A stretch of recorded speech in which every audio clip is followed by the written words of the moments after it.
some, let me get a lump sum. Let me get some, let me get a lump sum. Let me get some, let me get a lump sum. Let me get some, let me get a lump sum.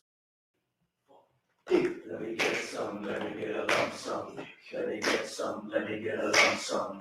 Let me get some, let me get a lump sum. Let me get some, let me get a lump sum. Let me get some, let me get a lump sum. Let me get a little under my skin. I love to feel the hot vibration of the gun. It's a wonderful sensation. Give me colors, give me shades of gray. Make it nice for the take it to the grave. My love for art was deeper than my skin, so designed to see it. Oh, reflection up within. It's not some kind of trick, some fashion statement. My body is mine, and I have the right to change its appearance and make it just like get me scratched. And I have another issue like an alien test. Make the life big, make the life big. She's ready to get with her on the mark, see it young. Let me get some, let me get a lump sum. Let me get some, let me get a lump sum. Let me get some, let me get a lump sum. Let me get some, let me get a lump sum. What's happening, boys and girls, kids of all ages? It's the New York Hardcore Chronicles Live, sponsored by New York Hardcore Comics, The Organic Grill, the Texas Silver Rush N, Chain Reaction Records, and Skateboards. What's up, Steve Malibu? Oh, all the Biohazard guys are going to come on the show today and say hi. That's cool. What's up, Steve? Is that right? Did I see Ezak out there? What's up, Ezak? Thanks for coming by, buddy. I hope you're well. Got to come back on the show. What's up, Robert Hogg? How's Scotland, bro? How's the weather in Scotland? Am I dressed appropriately? Ace Sander, what's up, buddy? You're on the couch with chips and Coke. Coca-Cola?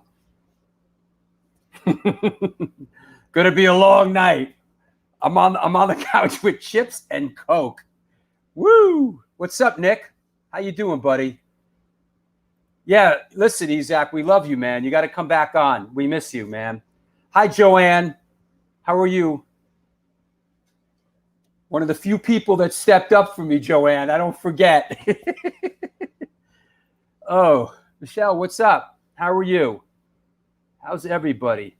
How's the homeless invasion? Oh, well, what Bananas is referring to is I live here on the Upper West Side of Manhattan, and it's getting kind of crazy here. There's the mayor dumped 400 homeless people into 3 hotels within a 10-block area.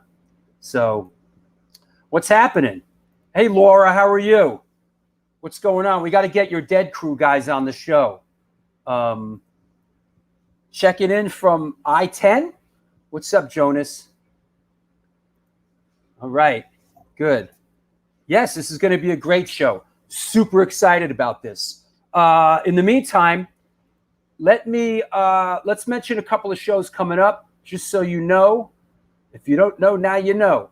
This Sunday, we got Israel coming on from Bad Brains and Fireburn.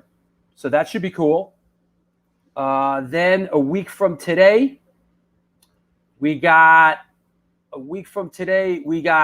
the singer for Discharge. We got Jeff JJ Janik. What's up? That's going to be cool. Yeah. Jersey guy. How about that? Fucking New Jersey guy singing for Discharge. Then after that, I don't know if you heard, but actually, Craig Silverman from Agnostic Front and Slapshot. But before that show, we have a bonus show happening, and that is with Uncle Vinny Stigma, Mike Gallo, and Larry Naroda from Stigma, Tristan DeGraves and Matt Gray from Antidote NYHC, and a couple of guys from The Craze. Of course, this is in celebration for the upcoming streaming show to support stages in New York at the Bowery Electric. This bit here, Sunday afternoon on the Bowery, a live streaming broadcast that we're doing a week from Sunday, September 13th, with Stigma, Antidote, NYHC, and The Craze. Please support this event. Tickets are available at www.theboweryelectric.com. There's the information. Support this event. Fuck me and my show. Support this event. that said, yeah, man, sick bonus show. You know, anytime we got Stigma on the show, it's a lot of fun. So, you know, there you go. Yeah, man, this will be a blast. Let me see what else, if there's any other ones. Oh, here's one for you. Stick this in your pipe and smoke it. How about Carl from Earth Crisis on Wednesday, September 16th? What? Yep, it's on. Get your vegan straight edge on. Come on, get your militant vegan straight edge on. Super psyched to have our old friend Carl on the show. Really looking forward to that. We already mentioned after that, we got Mike and Kim from Channel 3. And then here's another one. You asked for it, you got it. Mark Scandato from Shutdown. Also on that show, we got Dean from No Redeeming Social Value coming on. And it's the world premiere of the Rap Bones video. So that's going to be a blast. So, you know, I directed it. It should be good. That said, let's keep it moving and grooving. Let's bring on Steven Messina, Hardcore Shutterbug. What's up, bro? What's up? What's going on? How are you, bro? I'm okay. A little sad today. We learned yesterday that a club called Revolution Bar and Music Hall in Amityville is officially closing its doors. Another victim of the COVID-19 onslaught. And a place where we've seen tons of great shows and played a bunch of great shows and, you know, just saw the Gorilla Biscuits and Indecision there right before the lockdown. And we knew it was inevitable. Just didn't know it was going to be one of the places that we really loved playing and we really loved going to see, you know? Yeah, I mean, that place has been there for a while. We saw a bunch of great shows there. It's fucked. And that's why all the more important, man, that, you know, we're doing this benefit, you know, with Stigma. Support this. www.BoweryElectric.com, #SaveOurStages. Man, this shit is important. Venues are closing now in New York City, you know? Yeah. No venues. Where will the bands play if we got nowhere to play? So yeah, and that place was like a great Long Island venue. Yeah, I mean, they had some big shows in there, man. Didn't the Stray Cats play there? The Stray Cats did a secret show there right when they reunited, because you know the Stray Cats are from Massapequa, and so they did that. They used to play there back when it was called Crawdaddies back in the day. Crawdaddies, and so they came back and they did it, and I think it was the same night as one of the big hardcore shows. So I couldn't get there, and it was right. It was like a serious satellite thing, but I mean, so many great shows there. It was always like an oddball room. It had like a catty corner stage. Yeah, it was kind of a weird room, but with a big pole in the middle. But hey, you know what? Fuck it, we'll take it, right? Yeah, exactly. And you know what? Great people that work there. I knew for years. That's the thing that really gets people forget about these clubs. Your favorite bartenders, your favorite sound man, your favorite road crew guys, these people have jobs and their livelihoods. And those are the people that I really am sad for and hopefully wish them nothing but the best. Yeah, absolutely. You know, but I have to say that I have a belief that in life there's an ebb and a flow to these things. And, you know, it's supply and demand. And it's fucked up, and a lot of venues are closing. But when things get rolling again, if people are going to come out and see live music, there's going to be a demand for venues, and new venues are going to open up. I mean, I have to have belief in that system, you know? Yeah, me too. Yeah. We've seen how many venues close and how many bands open, and you know what? If they all stuck around, we would have nothing to remember, you know? Yeah. I mean, I think we should do picture of the day. Yeah, let's do picture of the day. Somebody just asked, if I buy a ticket for the Bowery Electric show, can I watch it after it is aired? I can't, I have to check that out. I don't know if it's archived. I have to check that. I think it's just a live event. I have to check that. I'll let you know. That's a good question. Yes, the cycle of life. Rock and roll venues close. Rock and roll venues open up. That's it. Yep. Damn right. The light will be stronger on the other side. That's right, buddy. That's right. Yep. That's right. PMA right there. We have to believe that. We have to forge forward. And if the demand is there, which will be, hi Gina, thanks for getting a ticket, man. It's an important thing. All right, let's do photo of the day. We're kind of dicking around here. All right, so here we go. You sent me 2 of them. Let's start with. Let me start with this photo of the day. Anybody out there? Let's hear what you got to say. This is photo of the day. Let me get rid of the banners.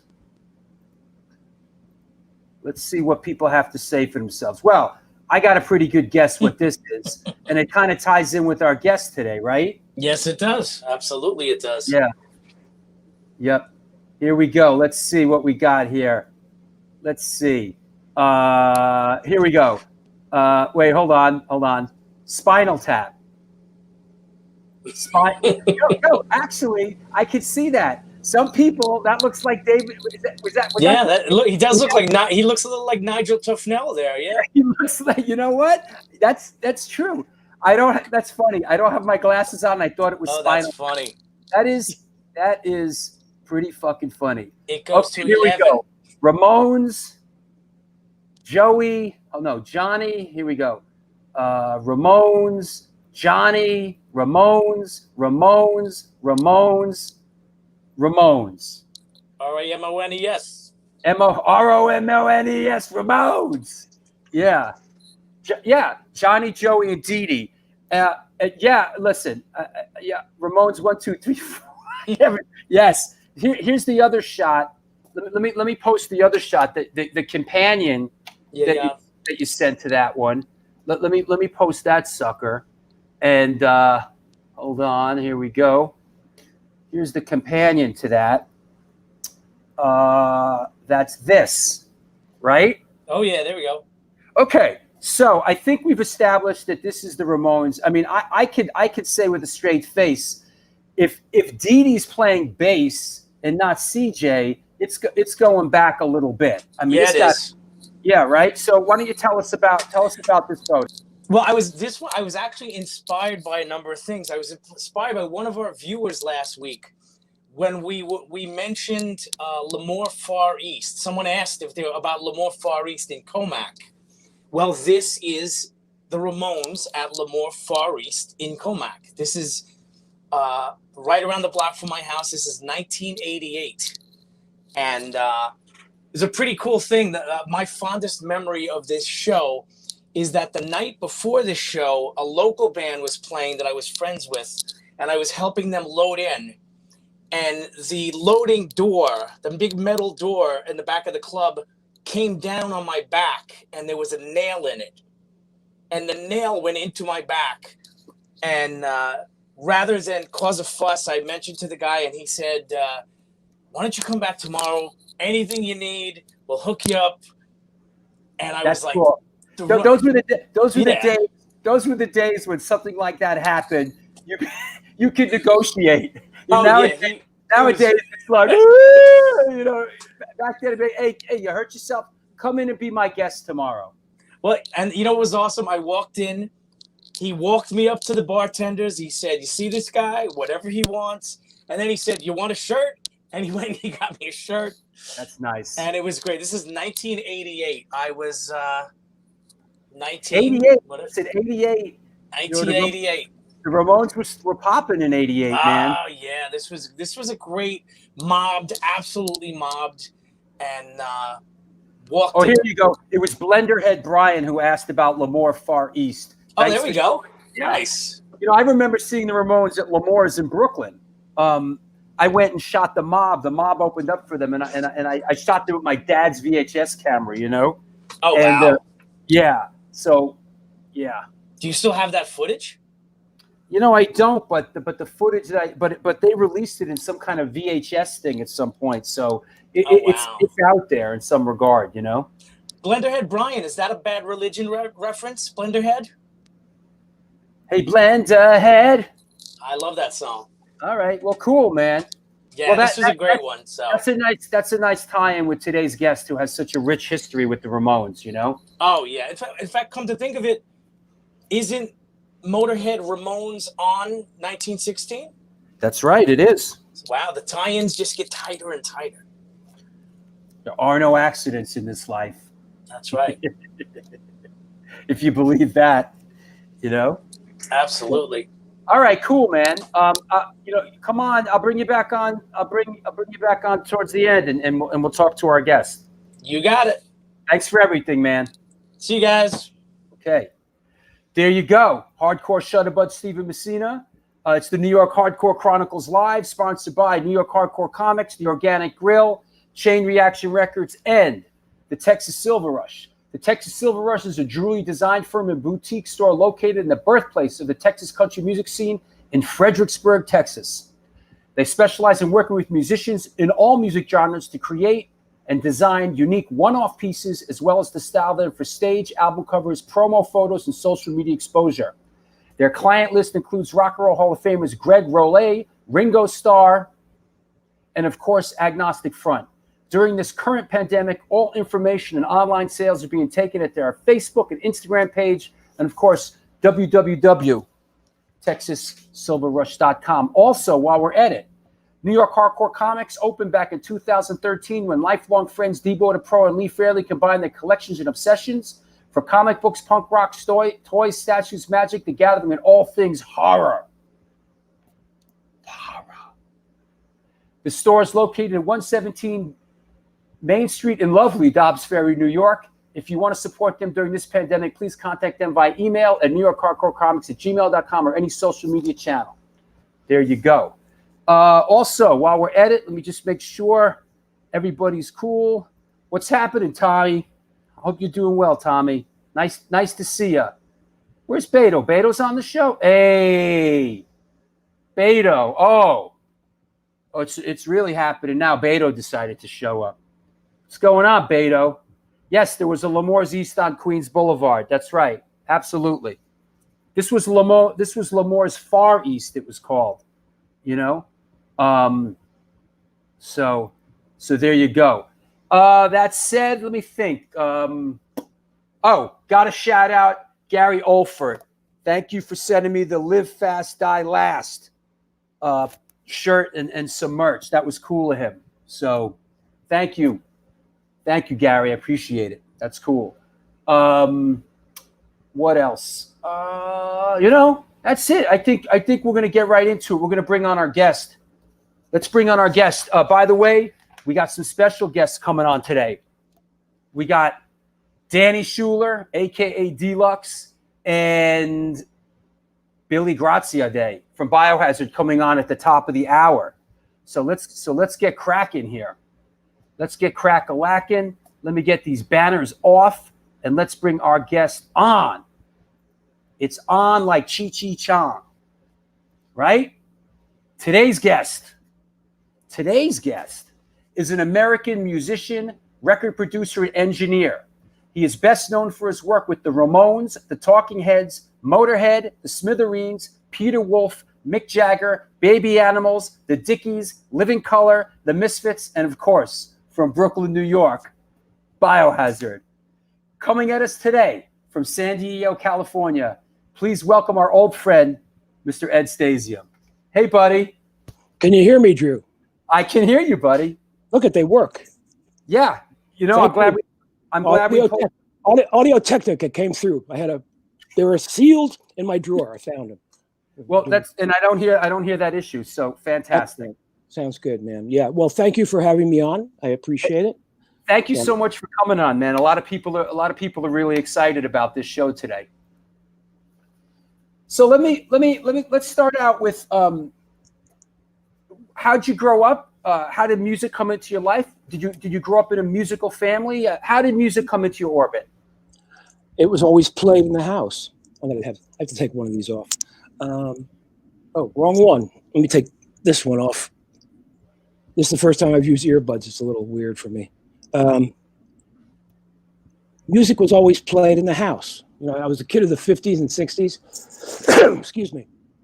We had the radio on all the time. We had a record player in the house.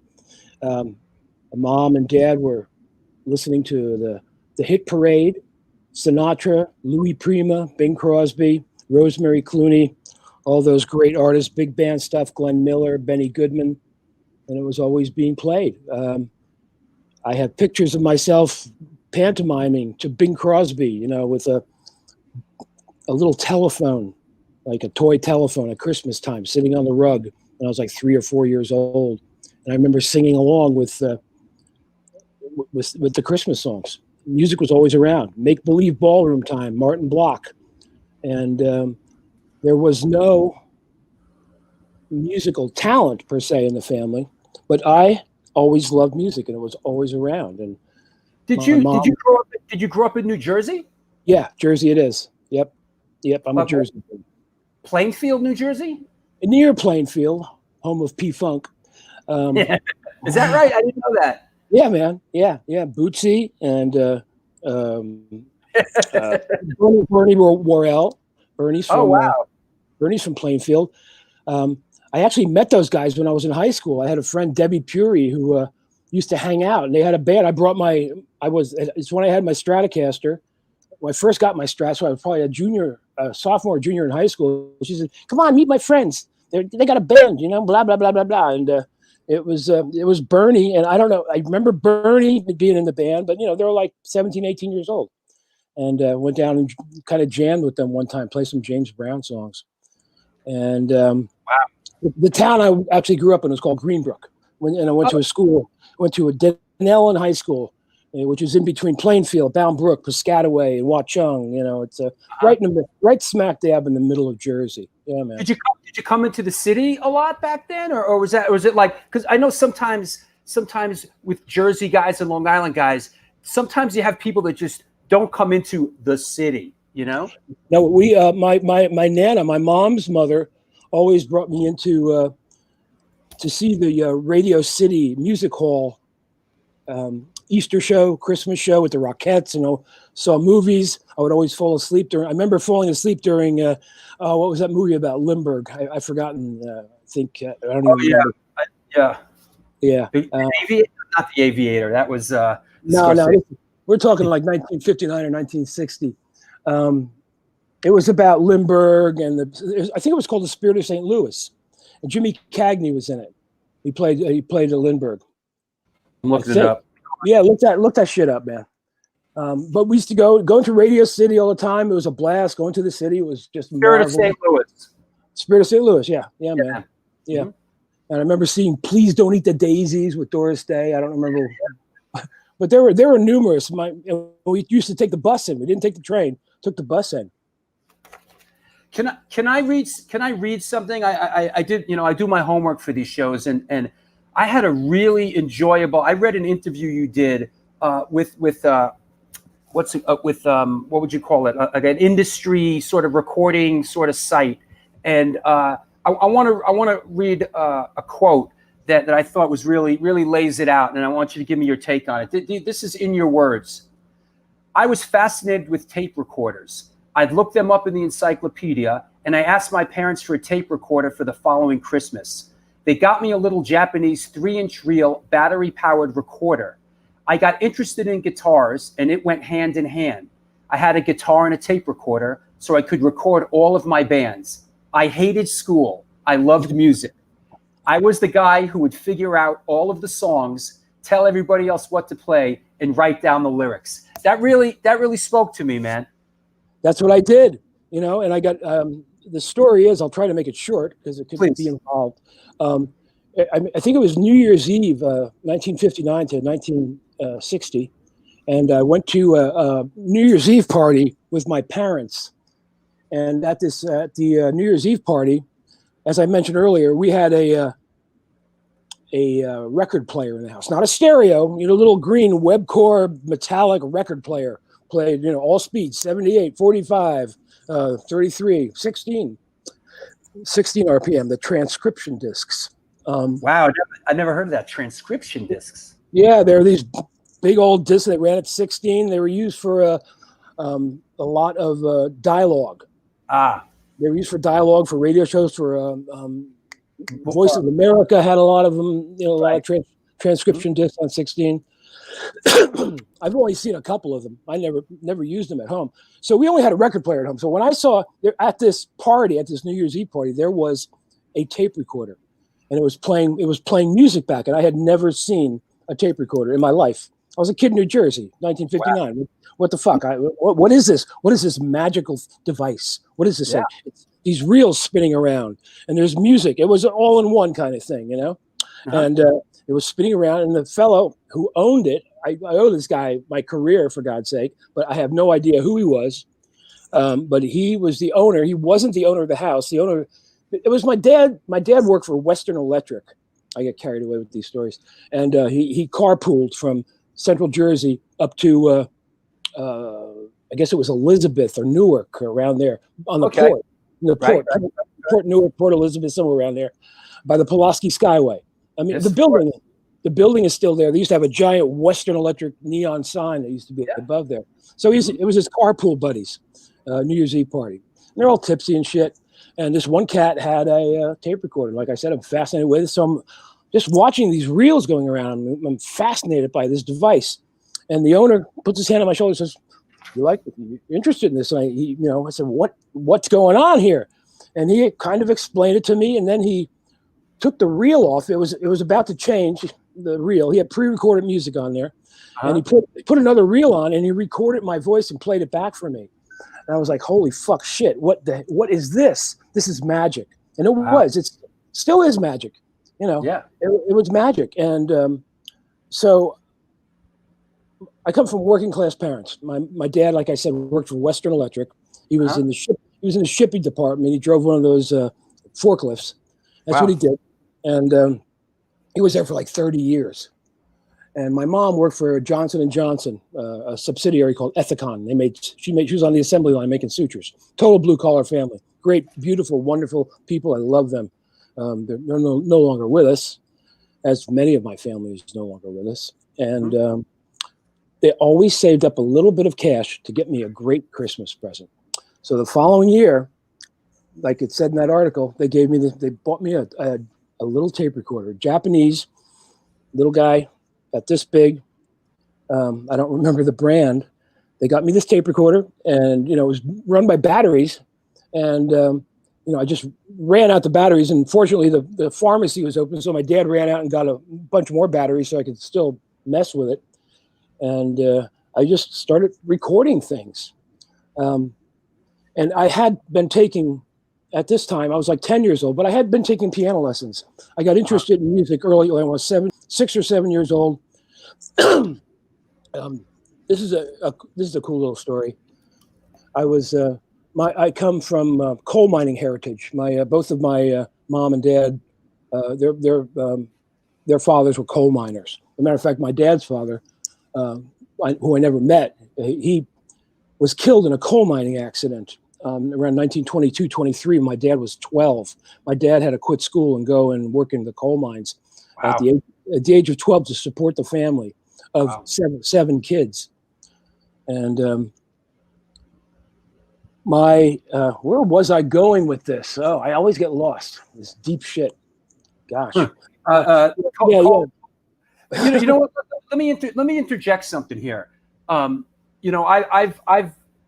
seen you work. I've been in the studio with you, and hearing you talk about your parents. I have a belief that obviously it's that work ethic, that blue collar work ethic that was instilled in you by your parents, man. Because man.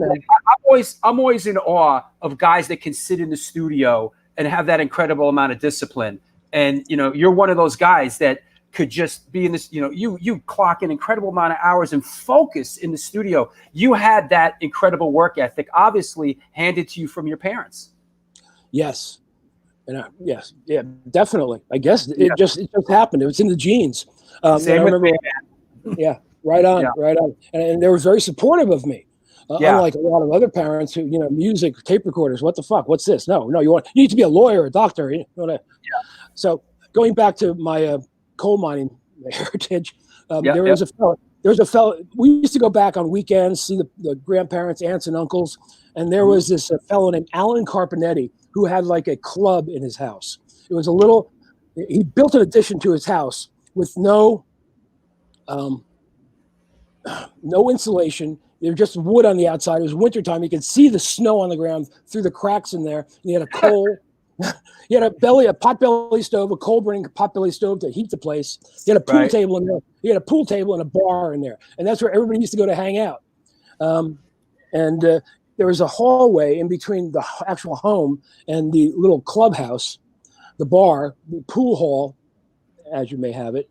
And in there was a piano, an old piano, upright piano, and I just started hitting that piano. I had to be like 6 years old, and Alan Carpenetti knew a little bit. He didn't know much, but he started playing piano, and then he showed me. I remember him playing chopsticks. He taught me how to play chopsticks on the piano. Starting in F and G, that, and I played it right away. And he said, "Oh, that's very good." And I got interested in piano, and this, family always supported me. So it became the thing that, hey, you want to take piano lessons? I'm there. Yeah, in my hometown of Dunellen, there was a dance and music studio called Ruffino and DeSorbo Music Studio, which I'm still friends with the Ruffino family. They're still pals of mine. Matter of fact, Matthew, one of my friend's sons, he does sound for the NBC Today show. He does all the music mixing, and he's won Emmys and shit. Pretty amazing, really cool cat. So let me ask you. Okay, go ahead. No, so I took piano. I'll try to get quicker here. Yep. Took piano lessons. We got my Aunt Nadine, who I love and was like a second mom to me. She was at a church. She was a member of a church, and they were getting rid of a piano they had there and getting a new one. And we got the old piano. We just had, I think they paid for the moving, had it tuned, and I started taking piano lessons. So I played piano, from 7 to like 10. I took lessons, but once I got interested in tape recorders, that kind of faded out, and I got interested in guitars. So let's talk about this, baby. Let me. Yeah, baby. Let's talk about this a little bit now. From what I got to tell you, doing some research, this is. Let me get this banner off. Hold on. What's happening here? Hold on. I'm sorry. Fix that shit, Drew. Come on. So, there you go. So, doing some research. This is the band Brandywine that you played guitar in, and you guys had a little record deal and kind of did the rounds, and that's you on the left with the lovely blonde hair and the let's get our viewers straight. No, it's not Jeff Skunk Baxter. It's Eddie Stasium. So you kind of did the rounds in what year was this? Early 70s? That was we recorded that record in August of 1971. And actually that shirt I'm wearing was my then wife Debbie's shirt. That's how skinny I was. Yeah. And yeah, man. So you sort of threw your hat in the ring as part of a trying to make it in a band, and yeah, I guess that didn't really you kind of got you went through the mill, so to speak, and then you found your way to recording, and it seems like there was a couple year gap, but you started in with recording, and we'll kind of keep it in short sound bites. But from what I understand, what I gathered, Tony Bon Jovi was a big early influence of yours. Is that right? This is true. But let's just talk briefly about this Brandywine record, please. We actually, the fellow in the front there, Mike Caruso, he didn't even play on the record. We had a bass player, Lenny, who couldn't come and make the record. He was a barber. He had a full-time. He had a barber shop, and he had a kid. Of course he did. He couldn't come. Fucking Lenny. Fucking Lenny, man. I'm telling you. So I played bass on that record as well as guitar, and we did it. We drove to Chicago in like a 58 Plymouth or 59 Plymouth with the keyboard player. We switched off driving straight through, went to Chicago, stayed in a Holiday Inn. We all slept in the same fucking bed. You know, it was nuts, drinking beers. And we did the record in 3 days. But the most interesting thing about this is that the engineer, it was Brunswick Records it's on Brunswick Records. Brunswick Records. Yeah, Brunswick had a studio, and Bruce Swedien was the engineer on this record. Bruce Swedien was the go-to guy in Chicago. I mean, he recorded Count Basie, Ella Fitzgerald, all the great people, you know, in the late 40s, early 50s. He designed the room, and it was a 16-track Ampex. It was a console, and this is when I really got into. I'd been in like a couple studios in New York previous to that, but Bruce really inspired me to, you know, get into, wow, if I can do this, this is what he really explained a lot to me about the patch bay and this and that. And Bruce went on to be Quincy's engineer, to be yeah, baby, now we're talking. He was Quincy Jones's engineer and recorded all the Michael Jackson shit. He did Thriller, Bad, all this stuff. Yeah, he engineered all of the Quincy stuff, all the Michael Jackson stuff. And I saw him at the like an AES show or a NAMM show, like maybe 8 years ago, and he gave me a hug and remembered me, and I had to tell him, you know, man, dude, you inspired me to get on with this. Anyway, on to Tony Bon Jovi. Wow, that's the original Longevin console. I was gonna ask you, is that an 8-track console? It was a 12-in 4-out console. I was trying to figure it out. I couldn't figure it out. It was modified to a 16-track console. That little unit you see on the bottom there was the custom built monitor section. There was no monitoring in the console. Bon Jovi and some other electronic cat put that all together. I wired that patch bay. That's the first one. And I actually have one of those modules. I have a module number 11. You know, Midnight Train to Georgia was recorded and mixed on that console, except for the vocals. Wow, is that right? Yeah. Is this from the same era, or is this later on? No. That's actually at Media Sound in 1970, November of 1970, which doing a demo session for Richie Haven's Stormy Forest record company. We got a demo deal, and Bob fucking Margoloff engineered that. We had these superstar. You know, Bob went on, did all those great Stevie Wonder records. Is that the Studer? Is that the Studer half-inch behind you? No, that is a Scully 12-track. 12-track on 1-inch tape. It was a Scully 12-track. I'm not sure, but I think it was a Spectrasonics console. And I'm just sitting there posing. You know, I didn't touch a thing there. But that was like the second time in the studio. This cat, Ted Barron, was the producer. He didn't do shit. Bob Margoloff took over and, you know, really took over the session.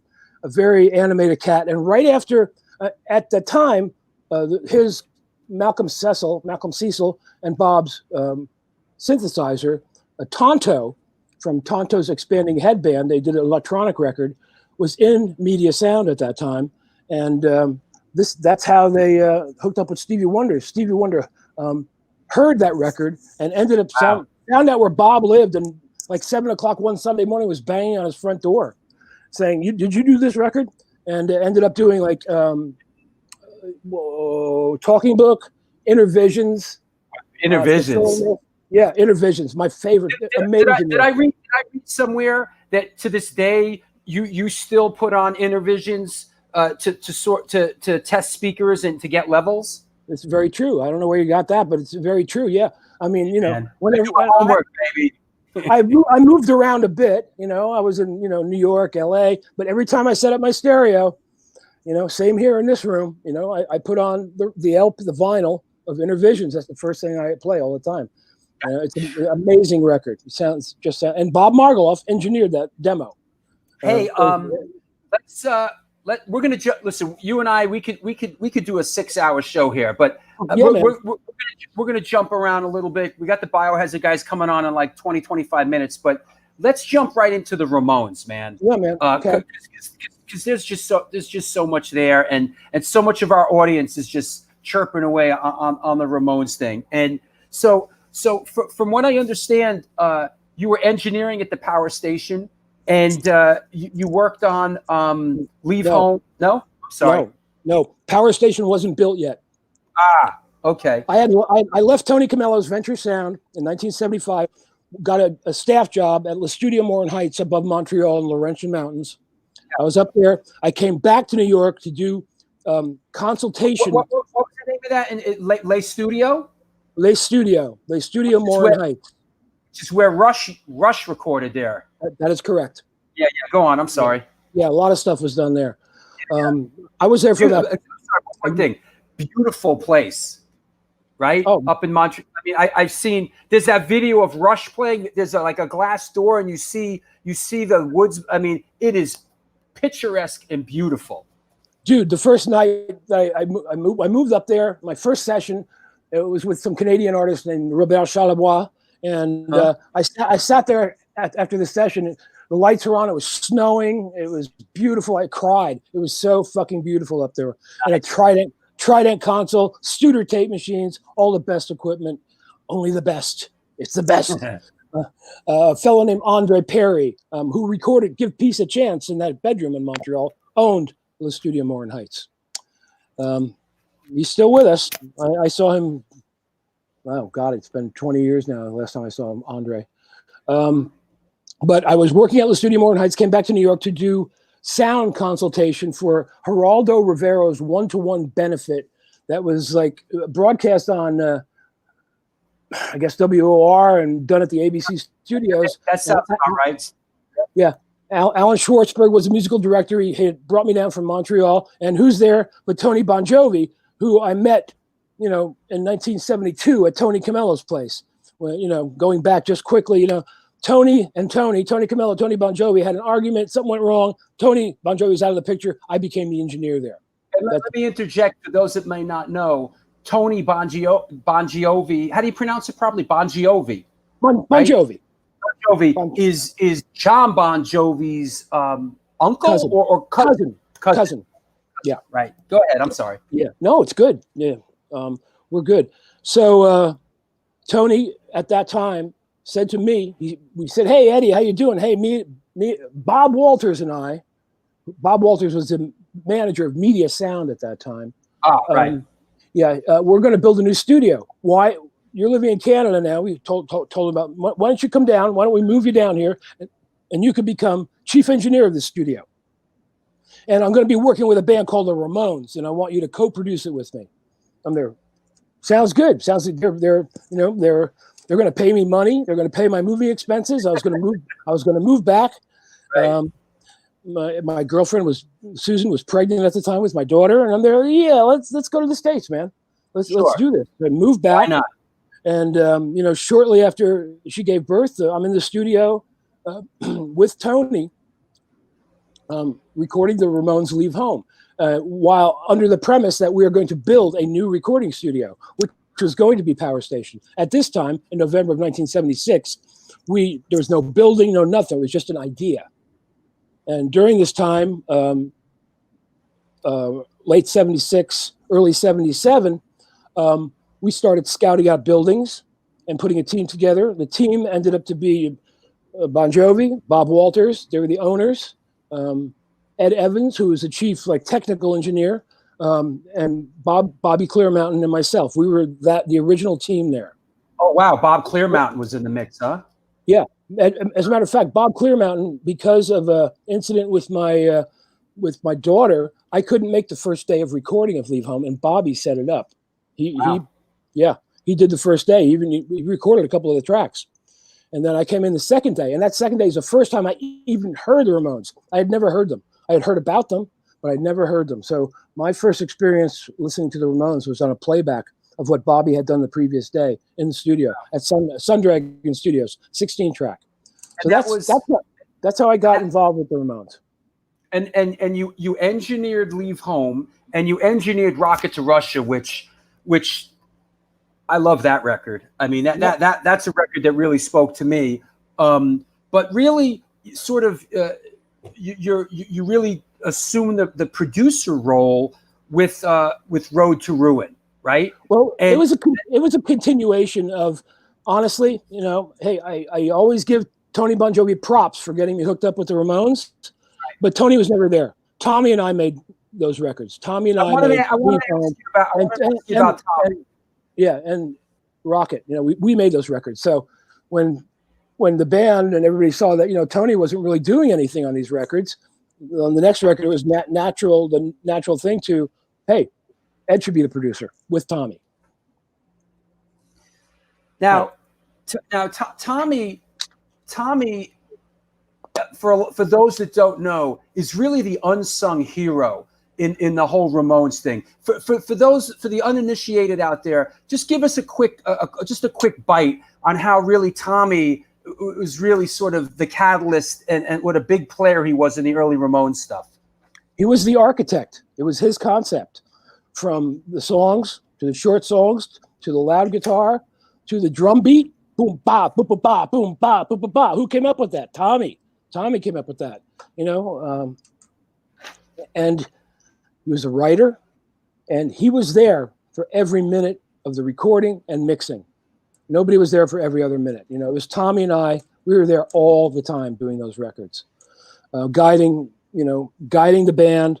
I mean, Johnny was the disciplinary. He made sure everything was, rehearsed, boom, get it done. But Tommy, like I said, I always call him the architect of the Ramones, and he was there. He gave Joey guidance for singing, and he was just there all the time. We would be discussing shit and, getting this done, that done. I mean, Leave Home was done so quickly. We did that very quickly. And Rocket to Russia took a little time. And of course, Road to Ruin, we spent the summer of 1978 recording that sucker. And that was the first Ramones record that you had a formal producer credit. You and yes. Tommy. And, yes. Right. And where was that recorded? We recorded Road to Ruin completely at Media Sound. Media Sound, right. Media Sound, West 57th Street, great fucking studio, great people ran the place. All of my great friends who I'm still friends with over the years. We've lost a few people, but there was a great staff. They were actually, they had female assistant engineers, which was unheard of at that time. The owners they had a lot of female staff, and not being just receptionists, but in the studio working, learning shit. Great people working there, and it was a church. It was a Baptist church built in like the 1929, 1930, around the Depression, and went through West 57th. Yeah, 311 West 57th Street. Yeah, what's that, between 9th and 10th? No, 6th and 7th, I think. Okay. It became a nightclub. I forgot the name of it. It did become a very popular nightclub for a while. I'm sure Tony Mann, who's watching the show, will post and let us know what that is. That wasn't the Red Parrot, was it? No. Here you go. No. The Bar Bat. Yep, that's it. Yeah, listen, man. we got Tony Mann watching the show, so we're good. I got to ask you. I listened to Road to Ruin this morning. I listened to the original mix this morning, and I know that you guys I know that you Road to Ruin box set was just put out, and you went back and did some new mixes where you kind of stripped down a lot of the overdubs. Now I read that and then I listened to it, and listening to it again with that ear this morning, I heard a lot of things that I know were very how do I put it? Were very different for the Ramones at the time. I'm hearing acoustic guitar. I'm hearing double tracked harmony leads. I got to ask you, who else played guitar on that record? Me. I figured that. Yeah, it's kind of a well-known fact. Yes, it is. That's why I'm putting it out there. I know that. Yeah, we didn't talk about it for a long time. I was like the silent partner kind of thing. Yeah. But I played a lot of stuff especially on Road to Ruin, with the approval of the band. It wasn't like I was going behind their back or anything. It was like Johnny was like, we need to make this different. They wanted to make it more commercial. They wanted to make it more appealing to the MOR, not MOR, the AOR. The AOR stations. There were some records were being played. Some songs were being played here and there, but they didn't get widespread acceptance. They still didn't until like now get widespread acceptance, and I mean, influence so many people. But go ahead. A lot of this, like you said, recently in the past couple years, a lot of this stuff has sort of come to light. That you played a lot of guitar on this. You played some guitar. Who else am I thinking of? Who just passed away? Daniel Ray. Walter Lure.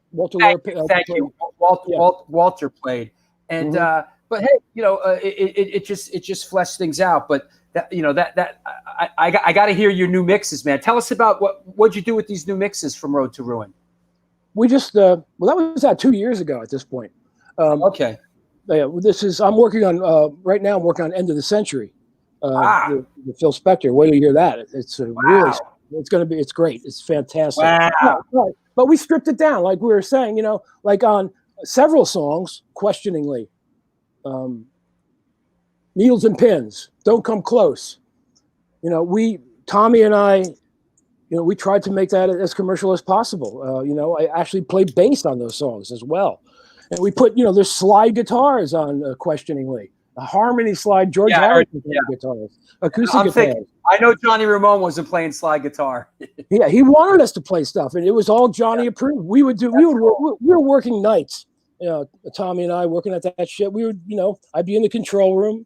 The amps would be out in the room, the church room at Media Sound Studio A, and we would just be experimenting until we got something that was appealing, that we thought would be appealing to the masses, and we thought would be appealing to the band. And Johnny and Dee Dee would come in the next day, and Johnny would listen to what we did.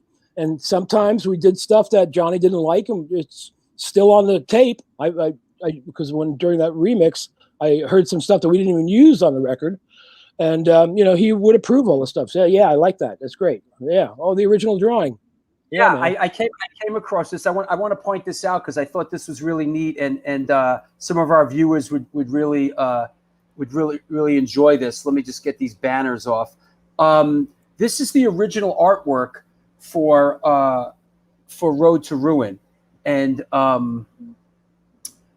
the original artwork has Tommy playing drums, and eventually, I guess Tommy wanted to step away from actually playing in the band, and that's when they brought in Marky. And then they sort of another artist, the guy from Punk Magazine, kind of drew in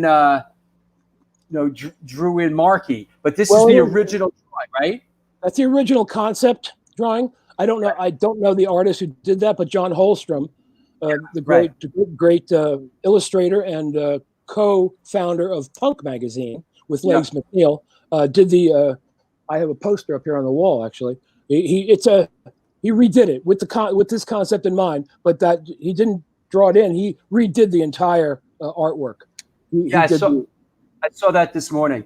Hey, I want to ask you. We're going to switch gears a little bit. Keep it moving. I want to ask you about a record that I friggin' love, man. That you were involved in. One of my favorites. And that's the Dickies, Stukas Over Disneyland. I love that record. I love that record, man. That record really spoke to me, being like a real hardcore punk kid. And that fucking record smokes, man. Could you lend us any perspective on Stukas Over Disneyland? Wow, that was a long time ago. That was in my first LA period. LA period number one, from March of '81 until November of '83. I was a struggling producer engineer living in Los Angeles, and I got together with I met a fellow named Liam Sternberg, and we were doing co-productions on quite a few things, and one being the Dickies. They got a hold of him, I remember having to go pick Leonard up at his house because he didn't drive or didn't have a car, and he was like he didn't come out for like an hour and a half, and we I don't think we did the entire record. I didn't mix the record either, but it still sounds good. Yeah, I know it's a little disjointed. I know that record's a little disjointed. Yeah, we did Stukas Over Disneyland, Rosemary, and if somebody could talk. If Stewart could talk. Yeah, I think there were 3 songs that Liam and I did. And I'm still friends with Stan. We communicate occasionally. And he's a really great guy. I love the Dickies. It was a lot of fun. Doing that record. We did it at El Dorado Studios, right down the street from the tower and next to the Palladium. I got a question. Is El Dorado Studios, is that Dave Jordan's studio? Yes, Dave Jordan and Gary Gunton. Yes. I remember. I met Dave there. That's during that time. I did a couple of. I started doing work for them. As a matter of fact, I kind of owed Dave Jordan a lot in my career. Peter Wolf had asked Dave to engineer the Lights Out record that I did. Dave couldn't do it. Dave recommended me. I went to Boston and worked with Peter on that record for 4 or 5 months. It was crazy. In Boston, then New York, then I moved back to New York. And then he was also imperative in getting me hooked up with Jagger for that. He had just worked on he engineered Dirty Work. Dave Jordan engineered Dirty Work with the Stones.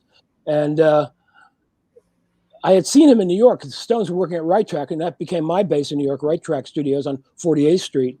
And I got a phone call from Dave and Gary Gunton saying, hey, Jagger wanted to do vocals in Barbados for a couple weeks. Dave can't do it. Can you go down there? I'm like, I can do that. Yeah. And it's funny because, Jagger led to Living Color. Right. And in a very, being at the right place, right time kind of thing. And it was supposed to be 2 weeks in Barbados, and it ended up to be just about 2 months because at that time, Jerry Hall got popped. She got busted for, there was a package of weed that was shipped to her. And she got arrested, got put in the slammer, and had to go to court. And instead of the 2 weeks, it happened while I was there. So instead of 2 weeks, it turned into almost 2 months being in Barbados. What a drag, man. Yeah. It was great. It was great. And so good. I'm glad you're sort of you're leading us in that direction because I'm a New York guy, and a lot of us, man, we love that Living Color record that you produced. And from what I understand that I guess Jagger produced 2 tracks, yes, and that's pretty much what got them the record deal. And then you stepped in and produced the rest of the record. But man, you produced, you had your hand in the fucking crunchers on that Cult of Personality. And tell us a little bit about a special moment. I mean, because that record went monster, man. Tell us a little bit about that. Well, there's a very cool story about how I got to produce that record. Jagger did those records. Ronnie St. Germain was friends with the band, another engineer, producer guy. His work, Bad Brains, bunch of other stuff that Ronnie's done. Great guy. I always felt bad that I ended up producing that record instead of Ronnie, but it was just somehow in the cards for me. So I met Vernon while they were doing those demos. I was in Studio A at Right Track mixing the Jagger record, and Ronnie and Mick were in Studio B at Right Track working on the Living Color demos. And I just hit it off with the guys. Boom, boom. They did the demos. They go off. I'm working. I'm doing something else. A couple months later, I'm at Right Track. I walk out the door. It was, like I said, it was on 48th Street. We're all Music Row there when it was Music Row. Manny's, Sam Ash, We Buy Guitars, all those greats. I walk out, and here's Vernon. Hey, Vernon, hugs. What's going on, man? Hey, what's happening? He said, dude, we got a record deal. I said, get out. You got a record deal. That's awesome. Yeah, we got signed to Epic. And your name came up as maybe producing. I'm there, really? Wow. Oh, hell yeah. They were talking to some, heavy hitter, A-list kind of guys. And that wasn't, I've never been an A-lister kind of guy. Always been a little bit of a, rebel, wherever the hell I am. Anyway, so Vernon's like, yeah, we've been talking about it, blah, blah, blah, blah, blah. And so I said, well, I was living in Manhattan at the time. I was on the Upper West Side, West 78th Street. You're on where are you on the Upper West Side, by the way? I'm on West 86th Street, baby. Right around the corner from where I was. Yeah, I was in between Amsterdam and Columbus. So it was really nice. I'm on 86th Street between West End and Riverside Drive. I'm right on Riverside Park. Beautiful. Love. That's great, man. Except I hear it's a little hellish up there with some. Man, it's a fucking mess. It's a mess right now. But sorry about that. Wow. Anyway, enough of that. So I'm living on the Upper West Side. I say, hey, Vernon, I had a little. It was a floor-through apartment, 1 bedroom, and on the back there's a little 4x4 balcony that overlooked the the gardens and stuff in between 78th and 79th Street. Mm-hmm. And I had a little grill. I'm a grill guy. I've always been grilling. I'm grilling. My dad grills, so I'm there. Okay, Vernon, come on up. I'll cook up some fish. He was a pescatarian. Vernon probably still is.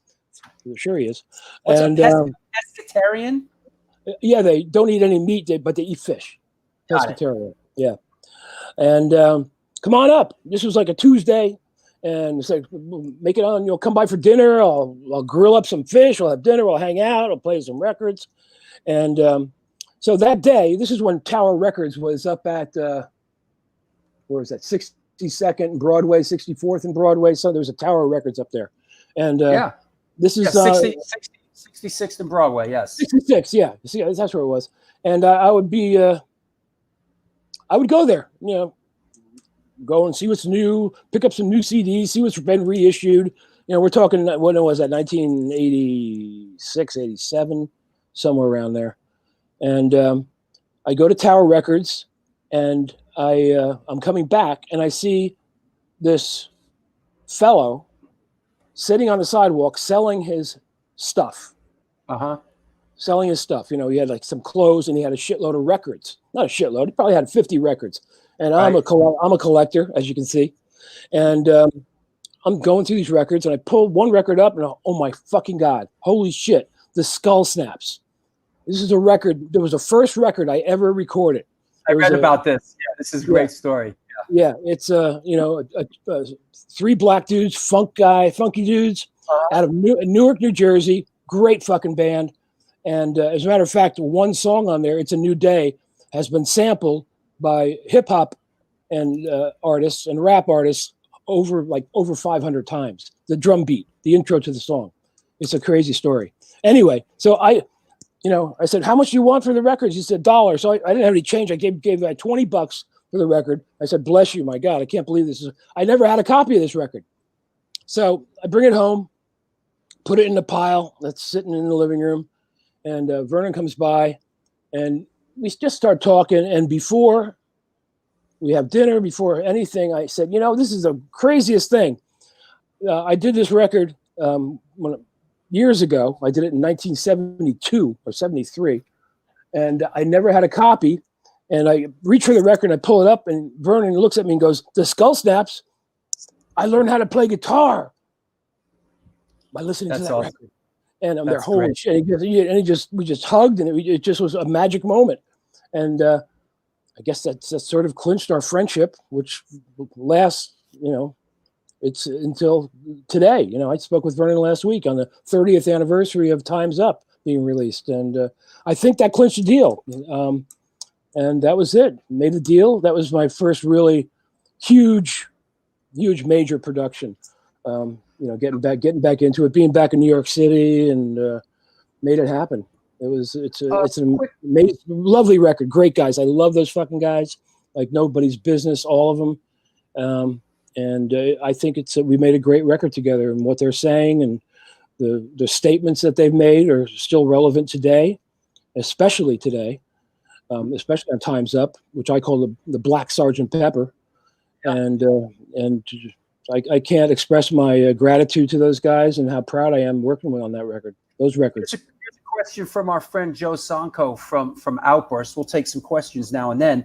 Did Mick Jagger play harmonica on Broken Hearts? Yes, he did, and I have that harmonica. Yeah, it's an F harmonica. Fantastic. Like I said, I'm a New Yorker, and a lot of people that watch the show are New Yorkers. And look, Vivid is a record that resonated universally. But man, here in New York, we love that record, man. Yeah, man. Yeah, man. It's really spoke to, that really captured a New York New York moment. Hey, shouting out Neil Osberg, Right Track Studios, Living Color. By the way, Neil played with me in Antidote. He created the Sans Am bass driver. I have one of those. I use it all the time. Our boy, man. I just used it with a band, a trio of badass girls from LA, from Los Angeles, called LA Machina. And I hope they're unbelievable players and songwriters and singers, and so much fun. Be on the lookout for LA Machina. They're fucking tight. Yeah. Hey Ed, stick with me a second. I'm going to shout out some sponsors. I'm going to come back. I'm going to come back and play a clip. We're going to do some Biohazard stuff, and I know everybody's real excited. We're going to bring Billy from Biohazard on. I don't see Danny yet, but we'll definitely we'll bring Billy on. If Danny gets here, we'll bring him on. So hang with me a second, and I'll see you in a couple minutes. What's happening? I hope you're having fun, because I am. It's the New York Hardcore Chronicles Live, sponsored by New York Hardcore Comics, The Organic Grill, the Texas Silver Rush, and Chain Reaction Records and Skateboards. Chain Reaction Records and Skateboards, located in Lakewood, Colorado, is the Rocky Mountain headquarters for all things punk, hardcore, and metal. Established in 2013, they have the largest selection of records, CDs, shirts, stickers, patches, and accessories between Chicago and Los Angeles. From the pit to the ditch, they got your back. Get in touch with them at www.chainreactionrecords.com. Also, while we're at it, the Organic Grill is located. It's a vegan restaurant located in the East Village of New York City at 123 First Avenue. Featured in New York Magazine, New York Times, and Veg News, their dishes have won numerous awards, including Best Veggie Burger. They make their own cheeses, sausages, and burger patties, and every dish on the menu can be made gluten-free. This year, they are celebrating their 20th anniversary, and they're all about having a great time while enjoying amazing, clean food. After 3 months of being closed, they're now open for deliveries. Get in touch with them and order some great food at www.theorganicgrill.com. All right. What else? Mark Tulch, your shows when you bring on unexpected, unconventional guests are off the fucking charts, man. Well, thank you, man. I appreciate that. And Joanna, your show is awesome. Oh, stop it. Listen, my show's awesome because you people are awesome. Really, honestly. And, and especially you people that support me on Patreon. Let me throw that up there. There's a Patreon page for you patrons. If you can support the show and support me, it would be fantastic. I post all kinds of never before seen footage and photos, all kinds of stuff that I'm not putting on the internet. We have our own little community within a community on the Patreon page. There's a $2 tier, a $5 tier, so on and so forth. Please support this show. What can I say other than that? What else? What did I just see? I love your channel, Drew. All right, good. I loved your channel, Drew. Well, thank you. Support us on Patreon. All right? If you love my shit that much, fucking support us on Patreon. So there you go. Sander, I just saw that. Thank you, Sander. I just saw that you joined us on Patreon. Also, I want to shout out a couple of my new patrons. John Cusera, a.k.a. Johnny Rock, Andre Harvey, Jay Fury from Fury of 5, Emre G, Cindy Villano, Chico, Anthony Green, Dave Basin, and Andrew Shaw, and now Sander. Thank you so much. Really appreciate it. Federico, greetings from Argentina, bro. Fantastic. Thank you. What else do I need to cover here? Listen, we talked about a couple upcoming shows. I just announced this. This is the next show we're doing. This Friday, it's a special bonus show. Vinny Stigma, Mike Gallo, Larry Naroda, Tristan DeGraves, Matt Gray, Spencer Cray, and Johnny Cray in celebration of the Sunday Matinee on the Bowery live streaming event benefit that's coming up on September 13th. That's going down. You got to buy tickets. Buy the ticket, take the ride. Tickets are available at theboweryelectric.com. Do it. Support this event. It's important. It's muy importante. So there you go. That said, how about some Biohazard? I'm excited. Some of my, a couple of my fucking good friends are going to come on the show here. So let me clear the deck here. And we're going to play a clip. Everybody clear the deck. Are you ready? Are you ready for this? We're going to play like a 3 or 4 minute clip here. Then we're going to bring back Ed Stasium, who produced Biohazard State of the World Address as well as New World Disorder, and we're gonna bring on Billy Grazie a day. So let's get into this clip here. Here we go, yo. And away, we back it up a little bit.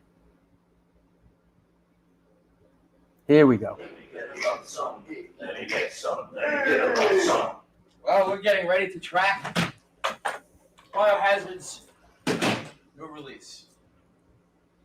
We're in A&M Studios, Studio A, and we're just getting set. It's going to be a long process. What up, D? What's up, Drew? How you feeling? Here's the deal. What's the deluxe update? The chi energy is flowing through my veins. How you feeling here in this Such room? intensity. What do you got to say about this room, man? Room? It's a room. It's very live, man. Looks like a gym. It's a live room. Little Danny. I'm being told to play.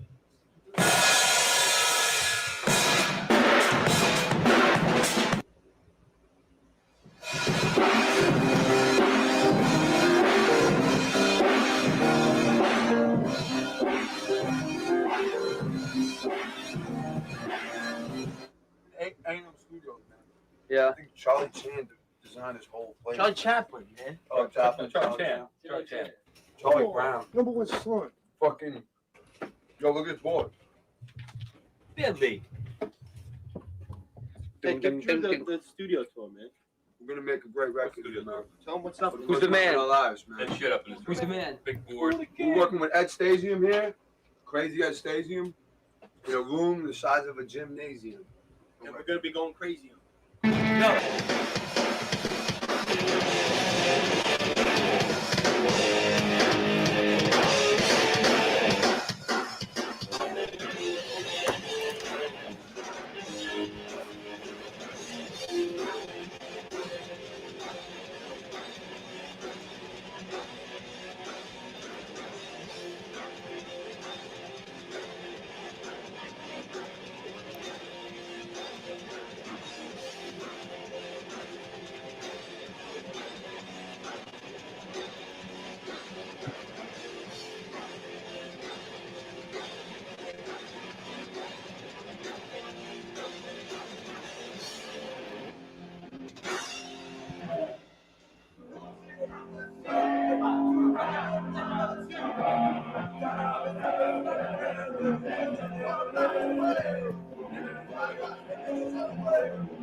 You gotta do that every song. Never make a mistake.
Daddy Day!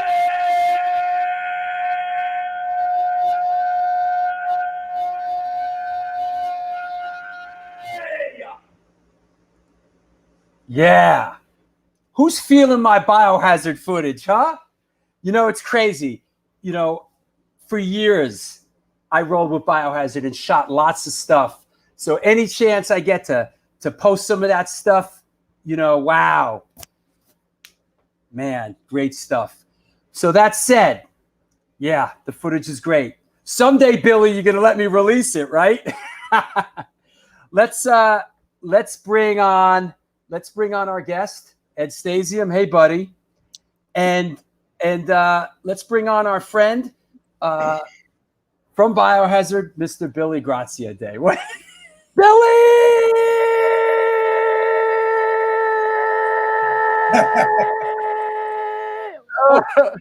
Oh. What's up, Ed? How you doing, brother? How you doing, brother? Doing good, man. Great. You look Great great. to see you. You too, buddy. What's happening, buddy? Hey, man.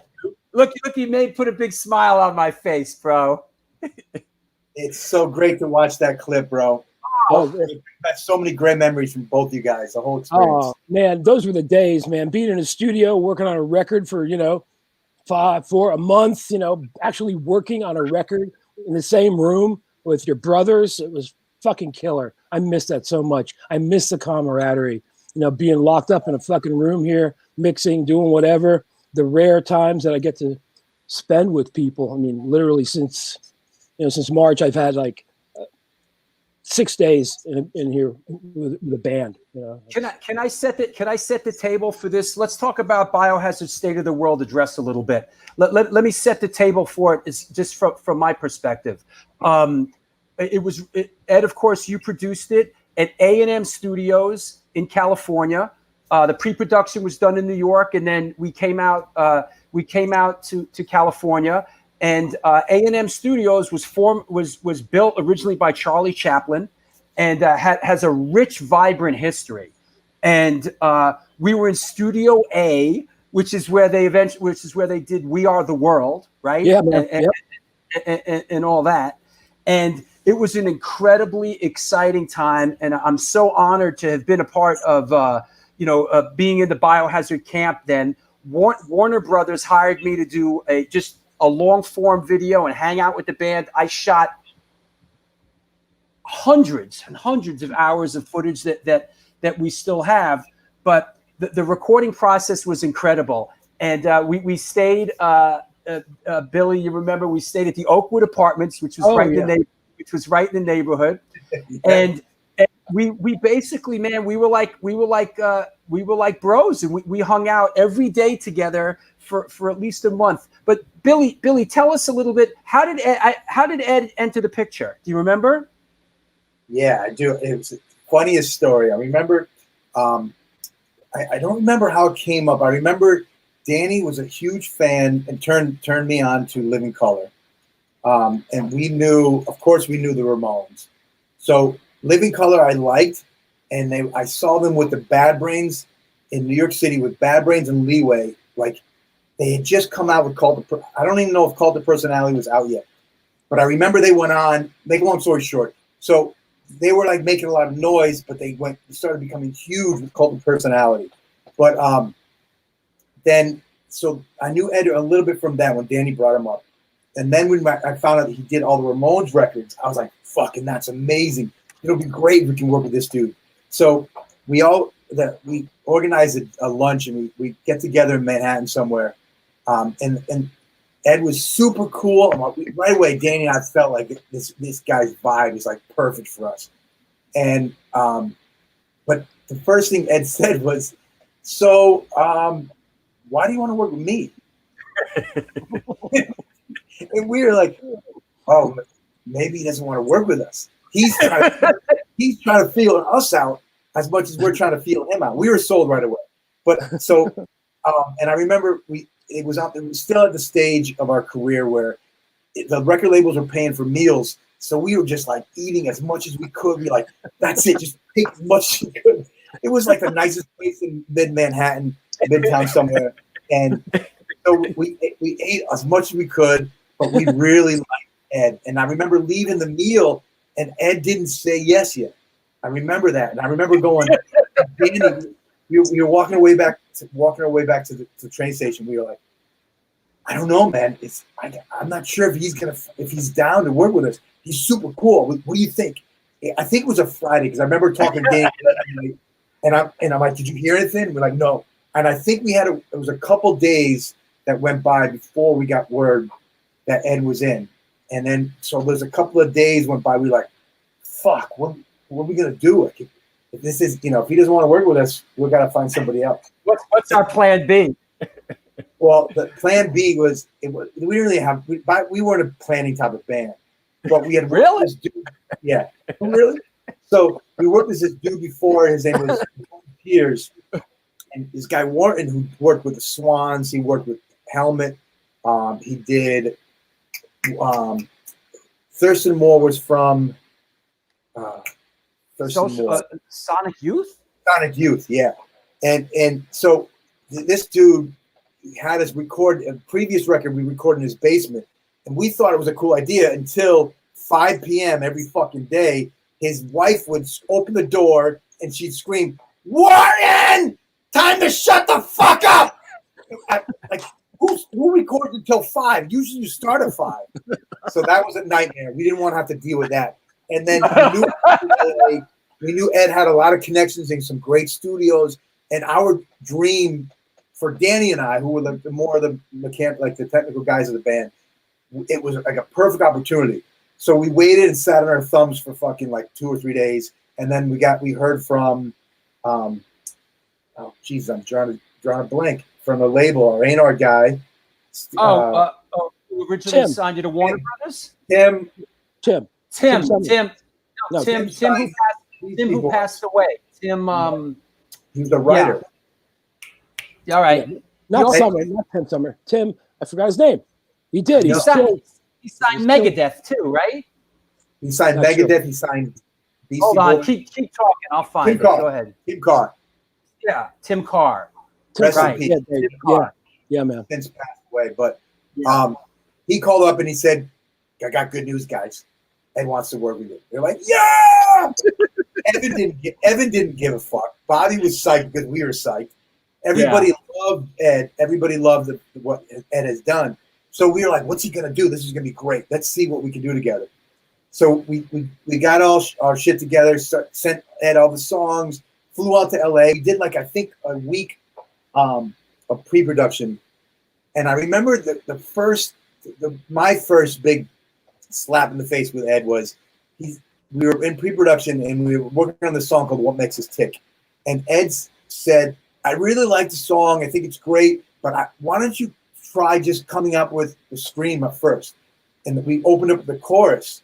And I was like, what? And he tried to explain it to me. He goes, I want you to just start with what makes us, and on the downbeat, come in with the yell, a high note of tick.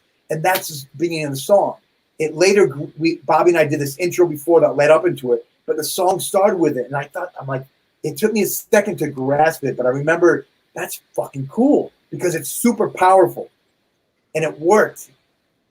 Spin the clock ahead a couple times, a couple of years. We're on tour. The record came out. The experience with them was great. I'm going to talk more about it. But we were on tour with this band another band from New York called, I'm drawing the blank. It's a threesome. And they were playing jokes with us. And the shows opened up with What Makes Us Tick, right? And you remember, they were a skater band. They were huge in New York. They were on Sub Pop, I think. 3-piece. You were on that tour. Yeah. They had a huge single. Their video was all skateboard accents. Doggy Dog? No. Anyways, so make a long story short, we opened up the show with What Makes Us Tick. So all the lights are out and the intro plays and the spotlight comes on me with what makes us tick. And on the downbeat, it's me with the microphone and it's playing guitar. Rah! And then all hell breaks loose. So this band, I'm drawing a blank on their name. I know you know. Oh, here we go. The Unsane. Unsane, yes. So Unsane, we had played. It was the last night of the tour in Connecticut. We played all these jokes on them. Their joke. Does everybody know this band? Wow. Their joke in retribution to us was they taped a dildo to my microphone So when the lights come on, it's me sitting there with my mouth wide open. What makes us tick? With a giant dildo. My son is over here laughing. So fucking funny. But Ed, that was one of the greatest production ideas, and it took me a second. I'm like, just open the song like that, and it clicked. It worked. That song, listen, that song's great. Additions you did to our Hey, music. let's bring on our friend Danny Schuler. What's up, buddy? Oh, nice of you. Hey, what's up, fellas? Nice of you to show up. Yeah. What's going on, guys? Hey, you know, hey, Danny, we were just talking about how Ed got involved in the process. And I don't know if you saw early on here, I played some footage from A&M of you guys doing the basic tracks, but Billy just mentioned that it's really you that brought Ed into the orbit of the Biohazard universe because of your love for the Living Color record. Could you tell us a little about that? Well, it was the Ramones records and the Living Color record. You know, the Ramones records speak for themselves, but the Living Color record at that time, I thought it had spectacular production because I had the experience of seeing that band at CBGB's in, I think, 1986. And I remember it was one of the best sounding shows I ever saw in my life. CB's had great sound anyway. But when I heard the record, I was like, wow, this guy captured that band the way they sounded to me in CBGB's in 1986. And he also did all the fucking Ramones records, you know, the great. Yeah. So when it came time for us, when we had to say to, like, you know, hey guys, who do you want to work with? I was like, man, he would be amazing. Ed Stasium. He's the best. I'm glad I was on your radar, Danny and Billy. Yeah, Thank you. Thank you, guys. It was a great record. What would we do without you? Hey, so Ed, tell us from your perspective, like from what you remember, when these guys kind of when you know they came through the door. What was your take on Biohazard? The live show. I don't remember where it was. It was a venue somewhere in Manhattan. Went with Tim Carr, and I remember there was some other producer at the show, and he got really pissed off that Tim brought me. I don't remember who it was, but I think he was up for grabs as well for the production.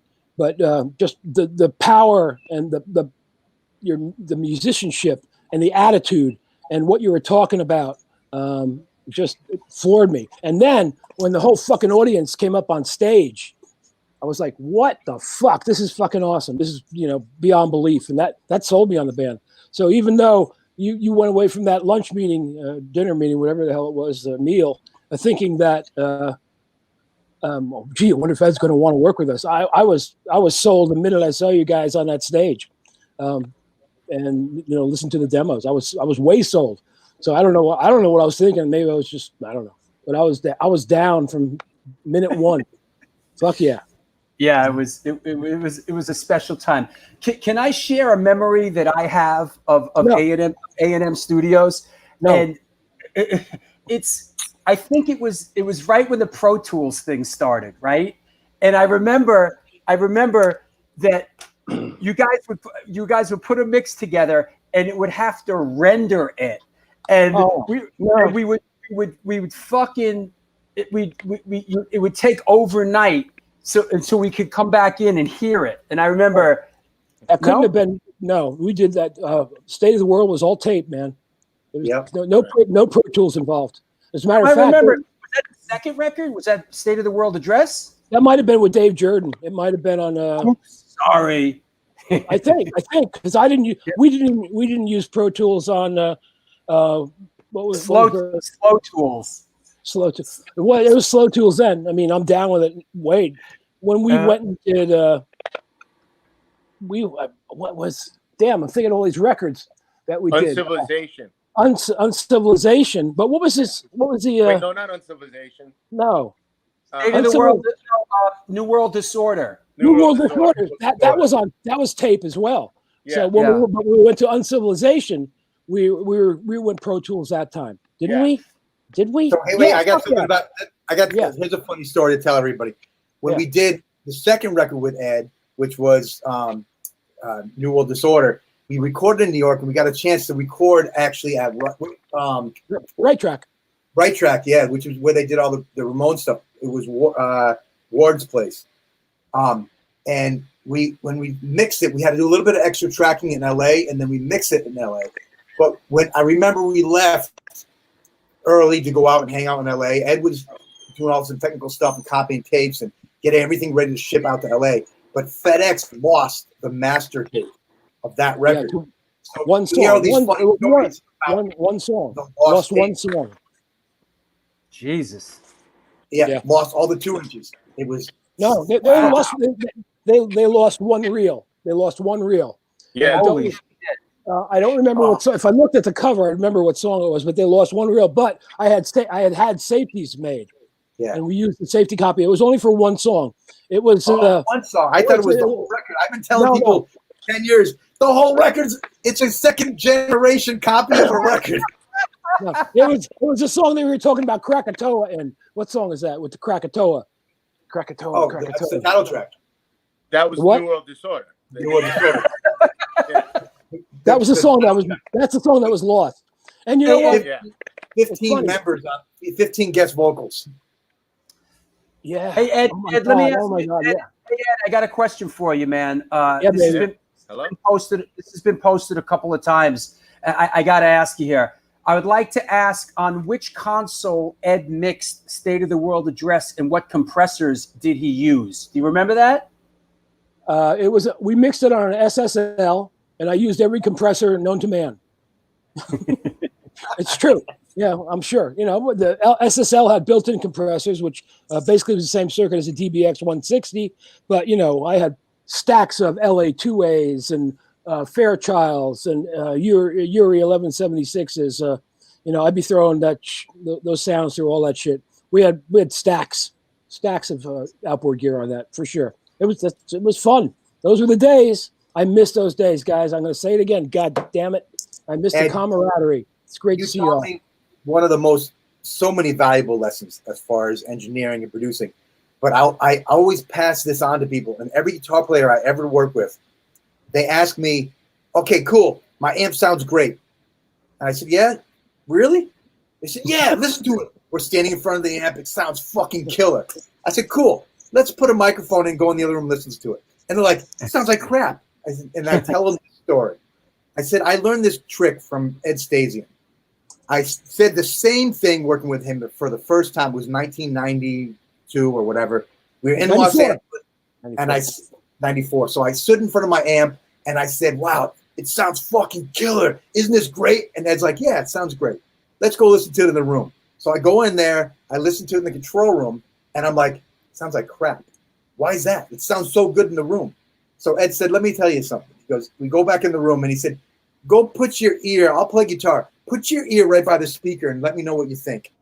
Tell me if it sounds so great. I said, what do you mean? He goes, go ahead. I'm going to blast it, shred the guitar like you, and I want you to listen to it with your ear right against the speaker. So I'm like, no fucking way. It'll blow my head off. And he goes, exactly. He goes, the microphone hears something different. He goes, if you put a microphone, and I said to him, okay, cool, put a microphone here. And he actually, he kind of like humored me a bit. And then we tried it. And I'm like, that sounds like shit. I said, but why is it that when I stand in front of my amp, it feels and sounds so amazing. But when I go into the control room and I listen to it with the microphone on the mic and by the speaker, it sounds like crap. And he taught me and showed me how there's so many factors.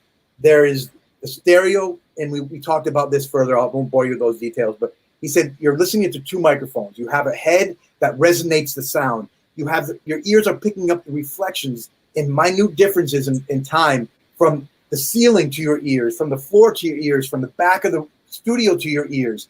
The microphone picks up the direct signal from the speaker to the diaphragm of the microphone.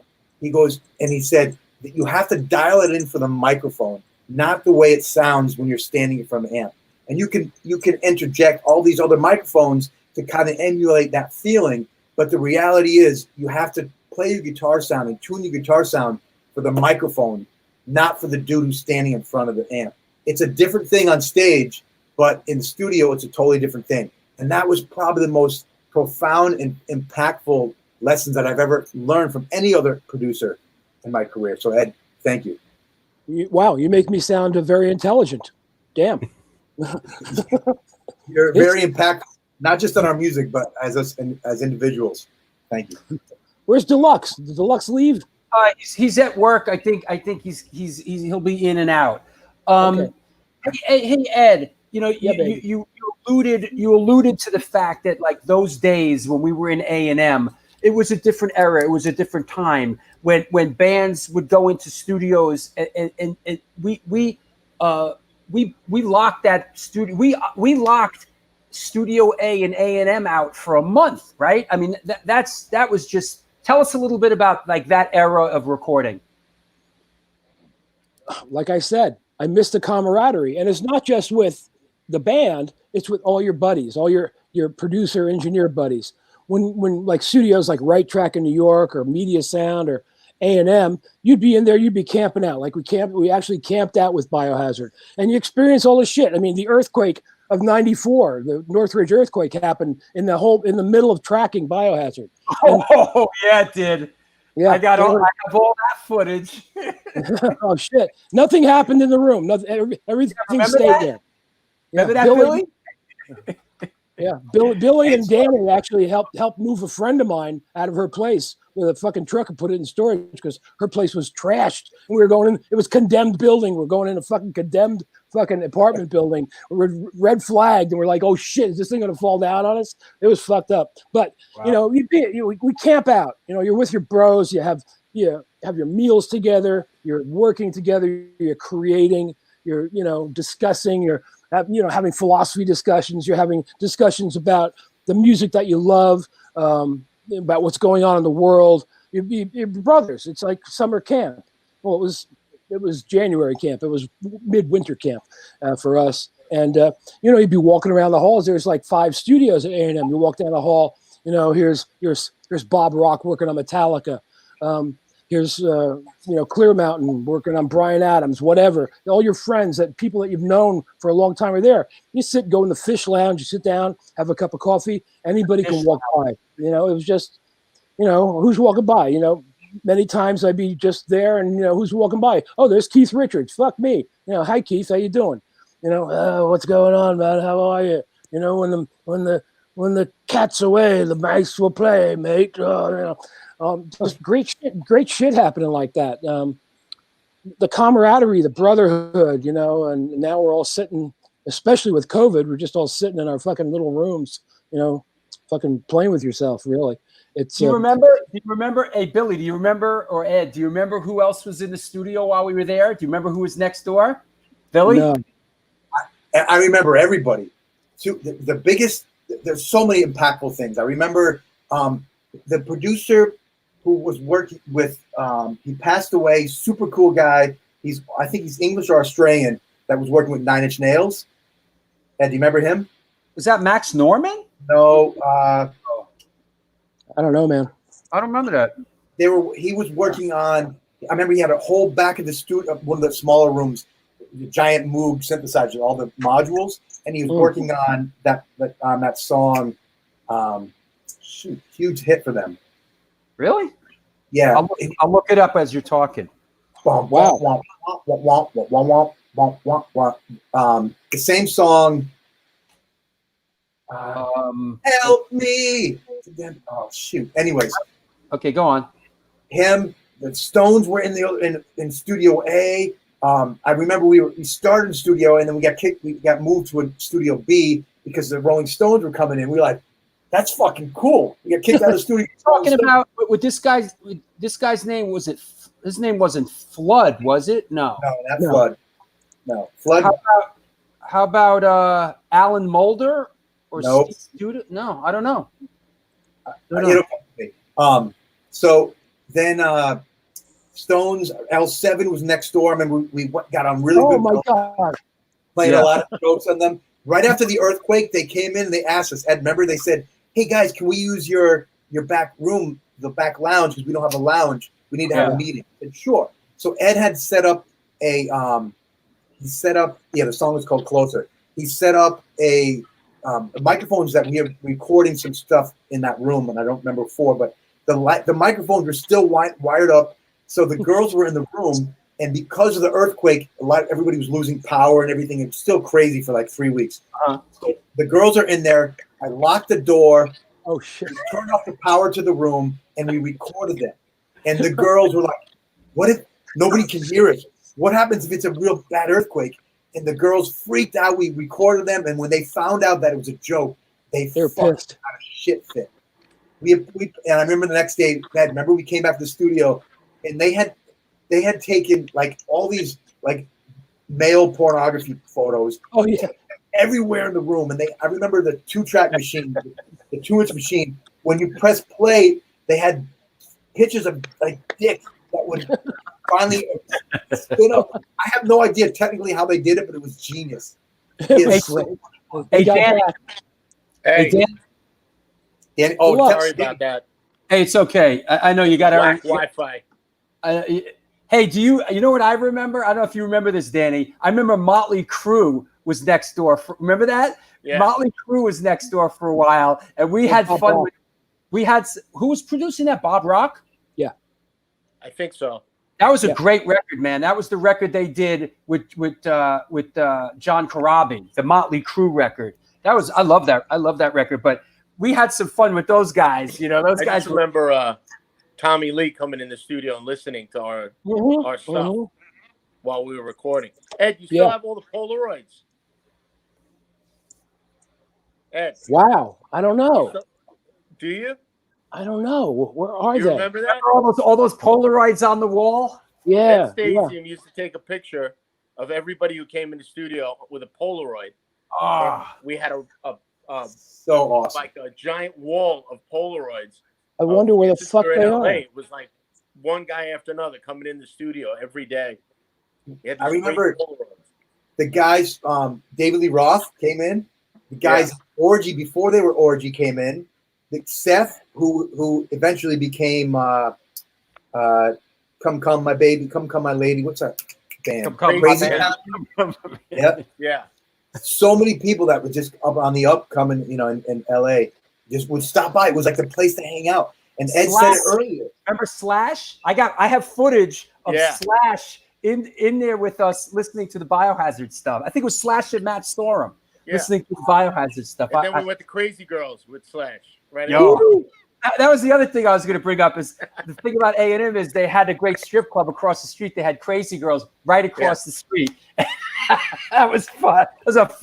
It was a fun time. Hey, Danny. How about when David Lee Roth came into our room and he was with some chick across the street at Crazy Girls, and he's like, "Hey guys, can I use your lounge? Because I don't got a lounge." Same story as L7. And then we're like, "Yeah, sure." So he goes in. We all finish the day. We leave for the night. The next day we come in. We get a phone call. Ed's like, "You guys are in trouble." I said, "What?" Because one of you guys fucked up the back lounge. We said, "What do you mean? We didn't use it. It was David Lee Roth." I'm like, "Yeah, sure." So it was. We told the front desk, we're like, "We didn't fuck up the lounge. It was David Lee Roth. Diamond Dave, Van Halen fucked up our lounge. It's awesome." So David Lee Roth called up and he said, "Guys, it wasn't me. It was the girl the broad I brought into the room. She got sick. I left her. She was passed out. She threw up everywhere." Oh, He came in and cleaned it up. oh That's shit. bad. Oh my God. That's So many great Yeah. memories. what. You know what? Let me get Danny. Hey, Danny, I got a question for you. Yeah. This room. This is the room where you did your drum tracks. Remember, I played some video at the opening of the show of you doing drum tracks. Do you remember how big and awesome that room sounded? Oh yeah. Of course. What is that photo? Tell everybody what that photo is for those who don't know. What, the We Are the World photo? Yeah, that's for those that, like I said before, for those that don't know, the recording studio, Studio A and A&M Records, is where they did We Are the World, and that footage I showed in the beginning was that stuff. And then also, Ed, you worked on State of the World Address, which was, excuse me, I'm sorry, New World Disorder, which was I tell you, man, recently, I came across a CD of it, and I played it in my car. That fucking record sounds great. New World Disorder is a great sounding record. And I gotta say that the opening track on New World Disorder, "Resist," I'm sorry, man. That's my shit right there. Right on, man. I heard one of the tracks on Howard Stern.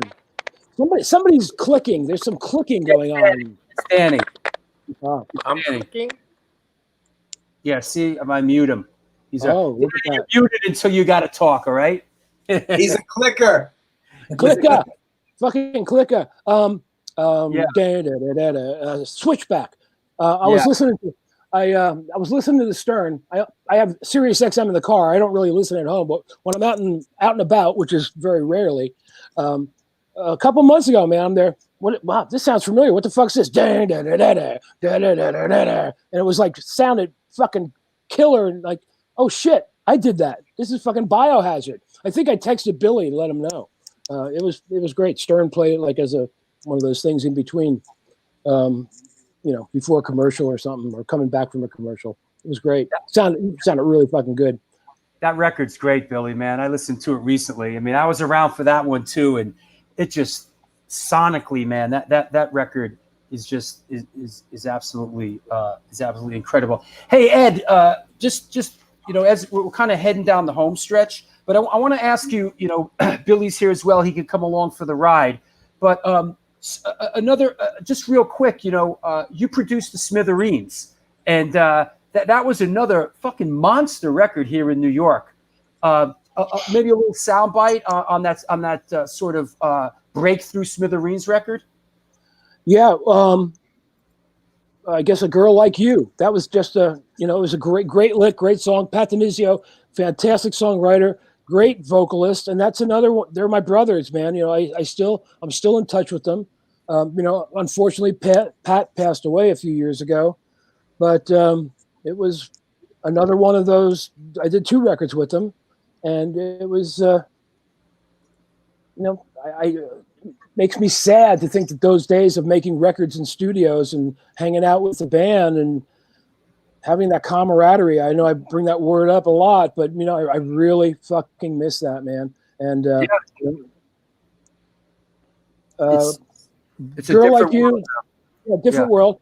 Smithereens 11. There's some great songs on there, and it's always about the song. If you don't have a great song, and it can sound great, but who gives a shit? You got to have that song. That lick, da da da da da da da da da da da da da da, pow, da da da da da, ba da da. Really great fucking lick. And so you just make it fat, make it go, and you can't fuck up a bad song. You can't fuck up a good song. Sorry about that. You can't fuck it up. You can record it anywhere, and it'll still sound great. Yeah, someone else just our good friend Larry Kelly just mentioned the band The Empty Hearts. Clem Burke, Elliot Easton, and Ian McLaughlin. Ian. Empty Hearts. We just I've done 2 records with them. It's Clem Burke on drums, Elliot Easton from the Cars on guitar, Wally Palmer from the Romantics on lead vocal, harmonica, and rhythm guitar, and Andy Babuke, the great Andy Babuke, on bass. And I've done 2 records with them.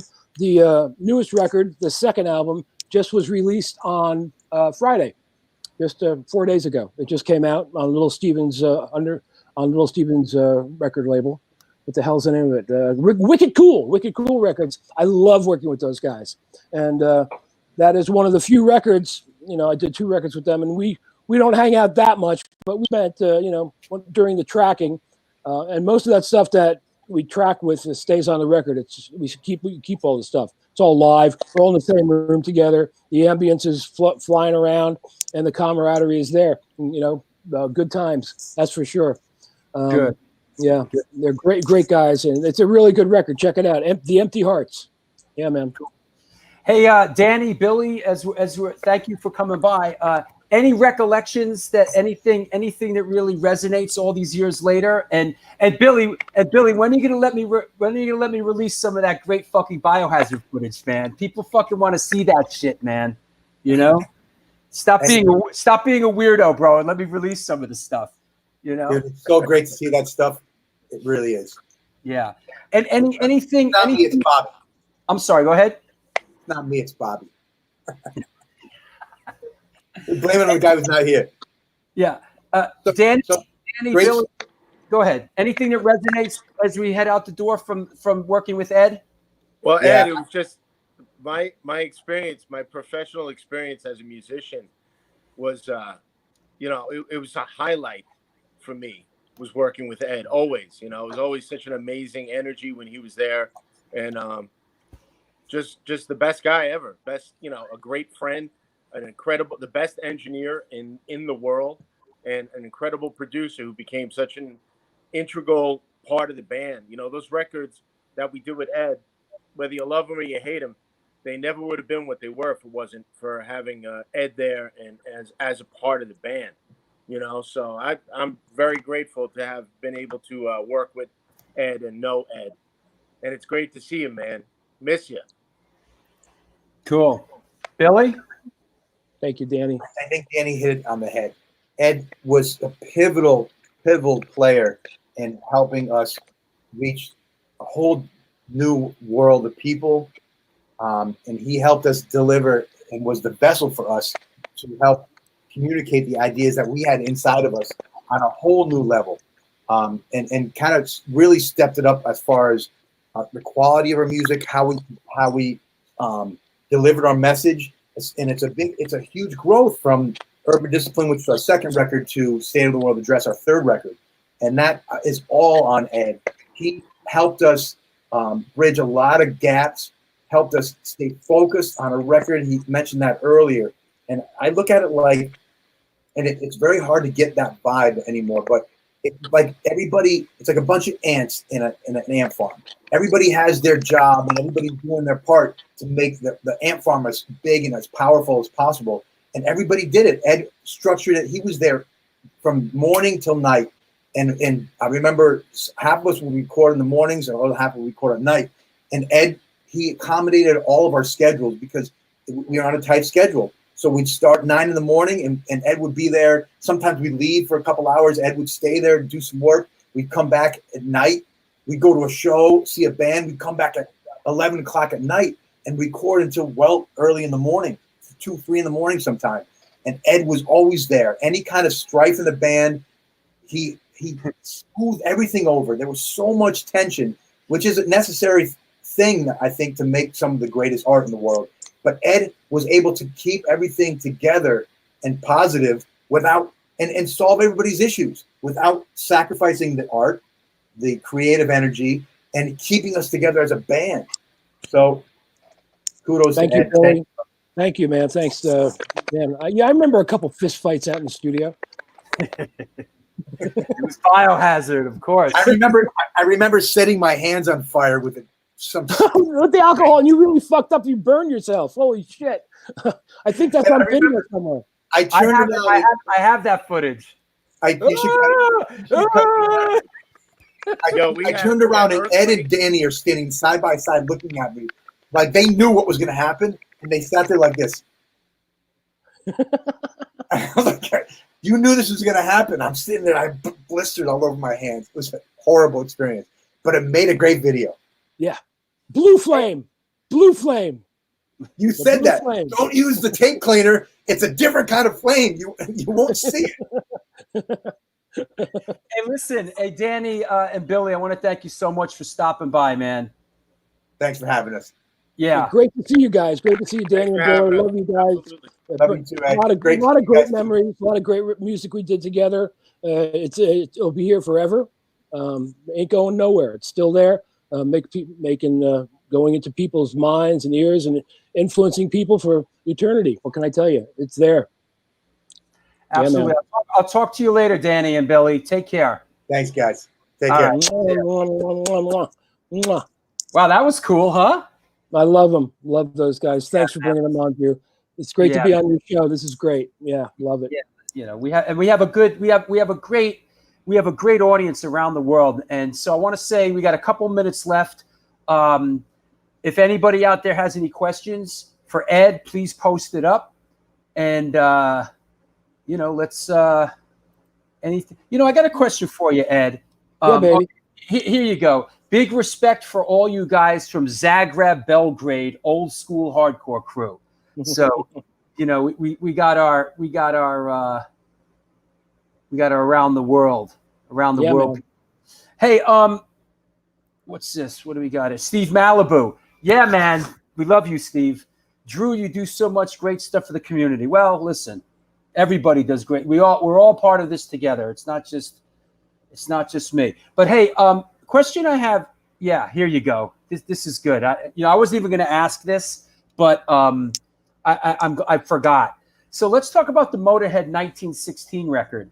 I love that record, and the tracks that you were directly involved with, No Voices in the Sky, Going to Brazil, Love Me Forever. Those fucking tracks slam, man. Any memories of the Motorhead experience? Yeah, we worked hard on those, man. It was all good. We rehearsed them for a few days. Went into what did we record that? Recorded it up at American Studios, Richie Podler's place up on Mulholland and Topanga, and then went to mix it at One on One. It was a little tough working with Animal on the drums. Was it Animal? Who played drums on that? Drew? That was Phil Taylor. Filthy Phil Taylor. Yeah, right? yeah. He was back. He was out of the band for a while, and then he was back in the band for a couple records. Yeah, but Filthy Animal Taylor. Yeah, Filthy Animal. That's it. Yeah. Yep. Cool. It was a good time. I always loved Motorhead. Unfortunately, it was one of the records that I had to leave. It's kind of, I don't even want to talk about it. It's okay. No reason, but I left the project because of a couple reasons. We were at the mixing stage, and Lemmy unfortunately had a bit of an issue with a few substance abuse, and he came blasting in one afternoon and very mad about the fact that he went to the Rainbow and played a cassette and he couldn't hear the bass on the cassette at the Rainbow. And, listening to a cassette at the Rainbow, who knows what kind of tape machine it was, or that's all it took, right? Yeah, it's all it took. And he was pissed off, and he came in and pushed me aside and started pushing all the faders up and where's the bass, blah, blah, blah. And then he discovered it was on Going to Brazil, and he discovered that there was I had put a tambourine and something else, a little percussion on it because it sounded cool. What? and he said, "What the fuck is this? What is that?" I do this with every fucking band I work with. Can I ask you a question? Wait, I got one for you. Okay. I do remember the suitcase of percussion instruments that you had. I remember when we were in A&M with Biohazard during the mixing stage, you showed up with this heavy suitcase and you opened it up, and there was every array of little cool percussion instrument known to man. There was like the little egg shaker thing, and there was the, and so I guess you must have put. Yeah, man, I got it. I got the rhythm. I got rhythm. Anyway, so what happened? So Lemmy's push up the faders and getting pissed off about percussion, and he pushes on the back of my chair, and I go flying backwards and knock myself on the head and as I saw stars. I get knocked out momentarily, and it had been. It was rough. So I just got up, packed my bag, and left. Yeah, that's what happened. But one of the most memorable moments was up in American, and at that time I went to Radio Shack and bought a police scanner, and I got all the frequencies and listened to the police scanner, and I brought it into the studio one day, and it was during the backing tracks, and I remember I was editing drums. I was editing. I'm an editing fool. I'll do different takes and I'll cut shit together all the time. Still do it on Pro Tools, just cut different takes together, get the best possible performance that you can out of the drummer. Instead of punching in, let them go and then cut it together. So I'm editing Filthy's drums, and Lemmy's like, "Hey, let me use that. This is great. Let me hear it." So he went. There's a little outside area at American Recorders, and Lemmy would take his big old drink. The biggest glass he could find, He'd fill it up, put ice in it, fill it up with Jack Daniels, and put an inch of Coca-Cola in there, and that was his. It was his morning snack. And he would go outside with that, put it on a little table, and he'd be listening, and he'd strip down. He had his. He'd strip down to his bikinis. What are those bathing suits called? Those little skivvy things that all the Europeans wear. What are they called, Drew? I forgot. I always forget what they're called. European skivvies? You know, those little bathing suits they wear. Those little tiny bathing suits. Like a Speedo? Speedo. That's it. Speedo. Thank you. Why don't I think of it? So he's in a Speedo. He's stripped down to a Speedo. He has his sunglasses on. He's smoking a cigarette and drinking and listening to the police radio up. I wish I had a photo. It's a beautiful memory. And he's standing in the sun, getting the sun like this. And he's listening to police radio, listening to the scanner on the police radio. Never forget it. It was great with the drink and the cigarette and the shades on in his Speedo. It was fantastic. Oh, hey, look for a picture of that. Let me ask you a question. As we're kind of heading towards the door here, have you? I know there's a lot of things we didn't talk about, baby animals and a lot of stuff, but I want to ask you about. Have you ever worked on any productions and any records where you felt all the stars were really aligned as far as, you know, the proper studio, the proper songs, that you felt the label was behind them, and for whatever the reason, you know, when the record came out, it just didn't happen? Any of those examples in your career? Yeah, a lot of them. A lot of them, you know. I mean, you know, I would say that, you know, maybe 10% of the records I did were successful. There's a bunch of them that I can say, especially Baby Animals. You mentioned Baby Animals, and that was a great fucking record. Great songs, great players, great camaraderie. It was a kind of an around the world trip as well. You know, we rehearsed in Australia, rehearsed in Sydney, cut the backing tracks in Woodstock, went to the Bahamas for 2 months, worked at Compass Point, and then mixed it at A&M. Wow. It was. That's when we had, you know, budgets, food budgets, and, you know, airfare budgets. It was a great time, and it all worked together. I think the Biohazard records as well. You know, New World Disorder, great fucking record. You know, what sales? No sales. You know, they didn't. Mercury just dropped the bomb on that fucker. Yeah, that you know. You know what? Someone just reminded me of. For God's sake, the Ramones, right? Road to Ruin. You know, all those fucking records. You know, they're great fucking records. They didn't sell shit. Now they're selling. You know, you know, I get minimal royalties on that shit, but it's, you know what? It's all from a Ramones record streaming, and it's all streaming. Nobody's buying physical product anymore. And let me mention also that you also produced Mondo Bizarro and Too Tough to Die, right? That's correct. For the Ramones. And I did not know this until I was doing my research for the show, but you were heavily involved in the Phil Spector record for the Ramones' End of the Century, right? Yeah, absolutely. I was a band member. Johnny wanted me to come along. He was a little wary because of Spector's reputation, his eccentric reputation, about working with the guy, and who's to blame him. So they brought me along. I was there for the entire thing. I saw the whole sideshow. You know, we did the demos in New York. It's in the Sire basement, and then you know, moved to LA for 2 months, and you know, rehearsed, met with Spector, was a witness to the Phil Spector Ramones cavalcade of stars for you know, all the time in the studio.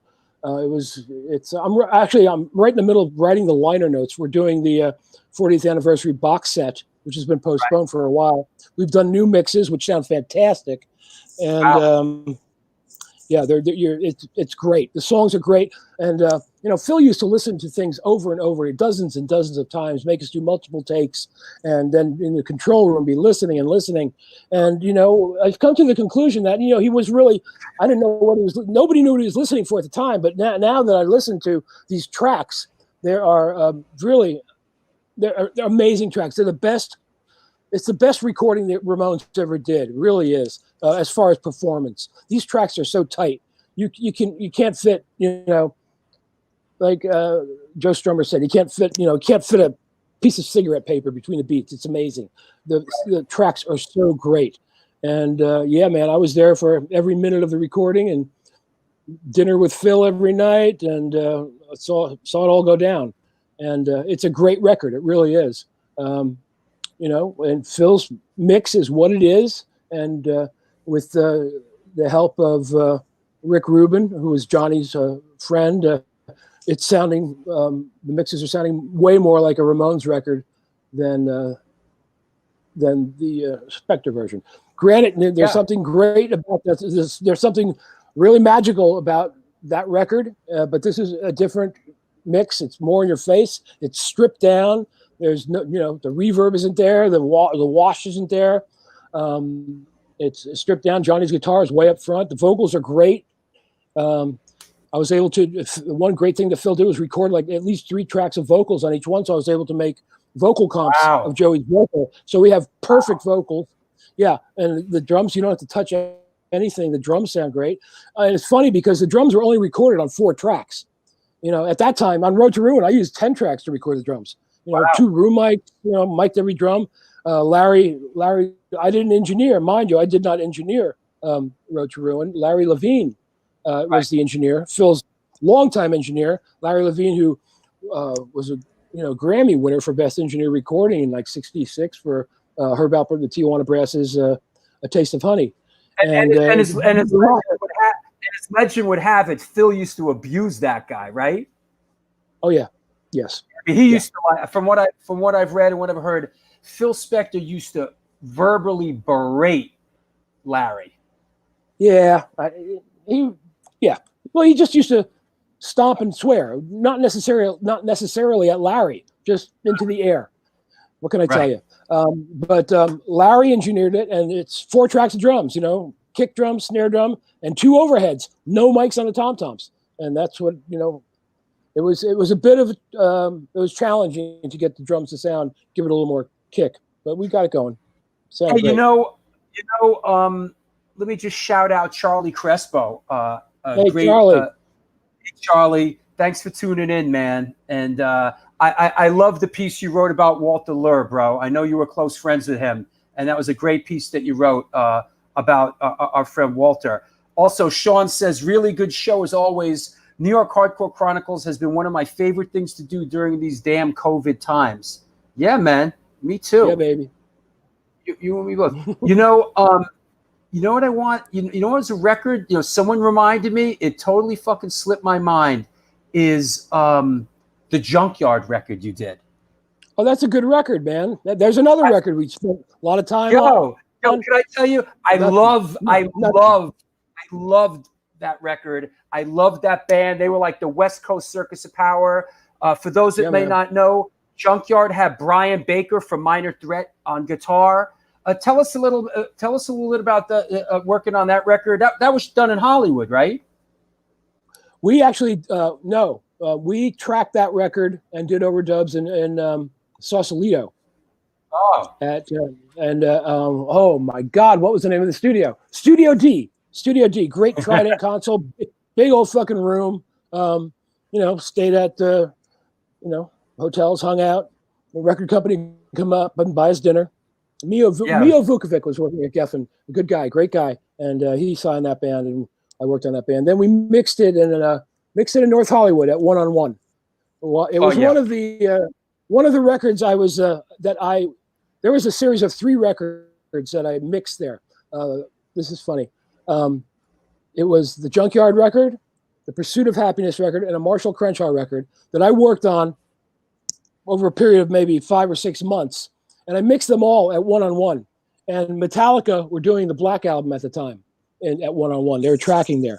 And when I got there to start the projects, they were working on drums. And when I left, they were still working on the drums. Cool. Yep. Tracking drums for 6 months. Metallica. Wow. I remember going past the room and hearing the same Phil all day. Incredible. Hey, here's another one. Love him. Yeah. Here's another one. You produced Misfits, Devil's Reign, and I know a lot. I know that record wasn't on a lot of people's radar screens. Jerry Only was doing the vocals. But I gave that record when it came out a really good, honest listening. And of course, it sounds great. That record, it's a great sounding record. I love the two songs that Dez sang on that record. I'm a Dez. Yeah, I'm a bit of a Dez Cadena fan. He sang "Devil's Rain" and "Jack the Ripper." I love the two songs that Dez sings on that record. But that must have been interesting working with Jerry Only and the Misfits. Yeah, it's I started working with the Misfits. Our friend Michael Alago signed them to Geffen, and I mixed Famous Monsters. That's when I met. Oh, I didn't know that. And, I didn't know that. Yeah. Cool. Yeah. I believe that's true. I'm pretty sure it's true. Yeah, we mixed that. We worked on that. We did guitars over and did some vocals. At Water Music in Hoboken. Famous Monsters. Quite a while. Famous Monsters. Yeah. Famous Monsters was on Roadrunner. Alago signed the Misfits to Geffen. Yeah. Alago signed the Misfits to Geffen, and they did that one record, American Psycho. Then they moved to Roadrunner. I think Mike Gitter signed them to Roadrunner, and they did Famous Monsters. Yeah, and they also, a very good friend of ours, Eric Arce, aka Goat, played on the Misfits record. Goat. That's our boy. Yeah, man. Goat played on Devil's Rain. That's for sure. Great drummer. Yeah, did that all in Durango, Colorado. Did that whole record out there. Okay, yeah, you're right about that. I guess it was Gitter that, but I guess Michael came by. Michael Alago must have come by the studio or something to visit. Makes sense because he's a big Doyle fan. Okay, yeah, fair enough. Yeah, man. Hey, here's a question. Here's a hybrid of two questions. Any band that you turned down or any album you have liked to produce, has anything ever kind of come across your radar screen and you sort of didn't jump into the fray, and maybe a little bit down the road you kind of said, "Damn, I wish I would have done that"? There's a tale about that. Okay. There is a tale about a band named Nirvana, and I was working on Blow Up by the Smithereens. I was in the last days of mixing, and I get a call from Gary Gersh at Geffen, and he's there. "Ed, I got this band. I want you to mix." Okay. They're called Nirvana, and we need to start next week. Blah, blah, blah, blah, blah. And that next week, it was whenever this was, it must have been 1990, 91. I was working with Smithereens, Blow Up. I was at A&M Studios, and I have two kids. I have a boy and a gal, and they were both coming out the following week for 2 weeks to stay with me. We had everything lined up. My son had a band. He was like 18. We were going into Studio A. We had it all planned out. We're going to record his band, and we're all going to Disneyland. My daughter's here. My son's here. The band's here. And it was planned out. I said, "Gary, I just can't do that. I wish I could." And I actually turned that down to Gary Gersh. And, of course, Nirvana, Nevermind came out. And I'm like, oh, fuck me. That was an opportunity of a lifetime. And for years, I kicked myself in the ass. But it was for my family. So it never really bugged me that much. I did it for a good reason. It wasn't like, oh, that band sucks, let it go away. But I found out years later, so I didn't have to kick myself in the ass anymore about mixing Nevermind down, that I read it. Somebody pointed out to me, it's in a book or a magazine article, that Cobain had a list of people to mix the record. John Hanlon, who worked with Neil Young. I don't want to sound like Neil Young. Scott Litt, who had worked with REM. Cobain's, I don't want to sound like REM. Ed Stasium, who worked with the Smithereens and Living Colour. I don't want to sound like those bands. Andy Wallace, he did the Slayer record. I want that guy. And that's how it went down. So after all those years, I'm there. Well, I wasn't going to mix the fucker anyway, so let it. Yeah. It's what it is. as my good friend Andy Babiak says, shit happens for a reason. I'm still here. We're still happy. I wish I had the camaraderie, but we're having a great conversation. Loved being on your show. This was inspiring to me. I hope it's inspiring to some other people. It was great to see you and Deluxe and Billy. What can I say, man? This is great. Absolutely, man. And you'll have to come back. You'll have to come back again because there's so much. You know what? When the box set for End of the Century comes out, you'll have to come back on. For sure. Let's bring on Steven. Hey, Steven, Okay. how you doing? Hey, what's up? Hey, you got anything for Ed? Absolutely. I gotta tell you, I actually just sent you a picture. I love that Baby Animals record, and I actually saw them in like a tiny little bar on Long Island, and they were excellent. And I remember the girls, the singer, just being amazing. She looked great. She sounded great. And me and my friend were just like, why is this band not big? And to this day, he's like the only other person I know that even remembers them. And I love that record. I still pop it on once in a while. And I'm also a gigantic Smithereens fan. And over the years, I got to know Pat Denizio because I would run into him everywhere, like so many shows, and he was the sweetest guy. Oh, there she is. Susie. Yeah, she was Yeah, I know you love great. this. I know you love the Smithereens. Oh, all those Susie's vocals, man. Susie was the best singer. It was just like, okay, I'm going to go sing now. She was very shy. We had to baffle her off so nobody could see her. We did all the vocals at Compass Point in the Bahamas, as I mentioned earlier. And man, she would do one take and that was it. We punched in a couple lines. It was fucking amazing. What a great singer she is. Great gal. We had a blast doing that record. Yeah, man. Fantastic. I'm sorry, Steven. Go ahead. Oh, I said, I wonder if she went on to do anything after them, like maybe solo or something. But do you know if she ever they're went still on? They're still doing stuff. Matter of fact, we just had like the 27th anniversary. The band, it's a Facebook thing, and we're all friends on Facebook. And we've been, if you go on my Facebook page, you can see that Frank, the drummer, has been posting some photos of the sessions down there in the Compass Point. That's awesome. And so check out they're from Australia, right? Yeah, Australian band. And what about like do you have any like a good like Pat Denizio story, anything like that?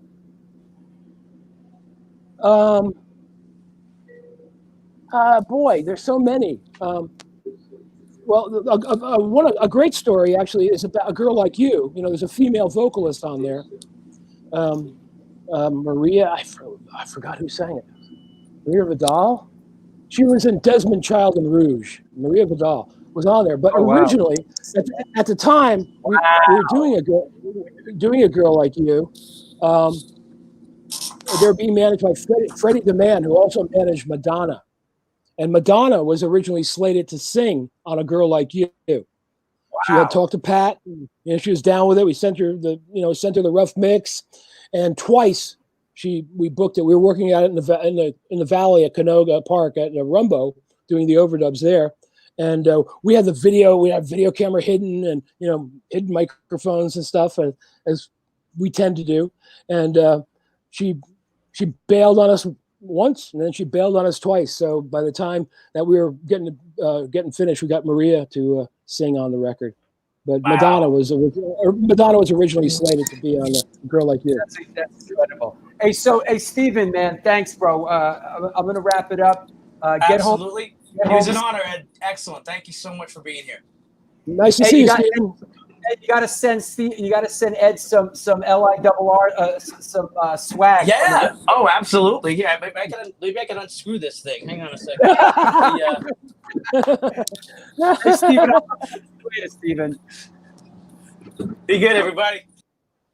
That's my boy, baby. Steven Messina. Hey, Ed, thank you so much, man. My pleasure, dude. It's been great. All my people, man, they were everyone's so thrilled, man.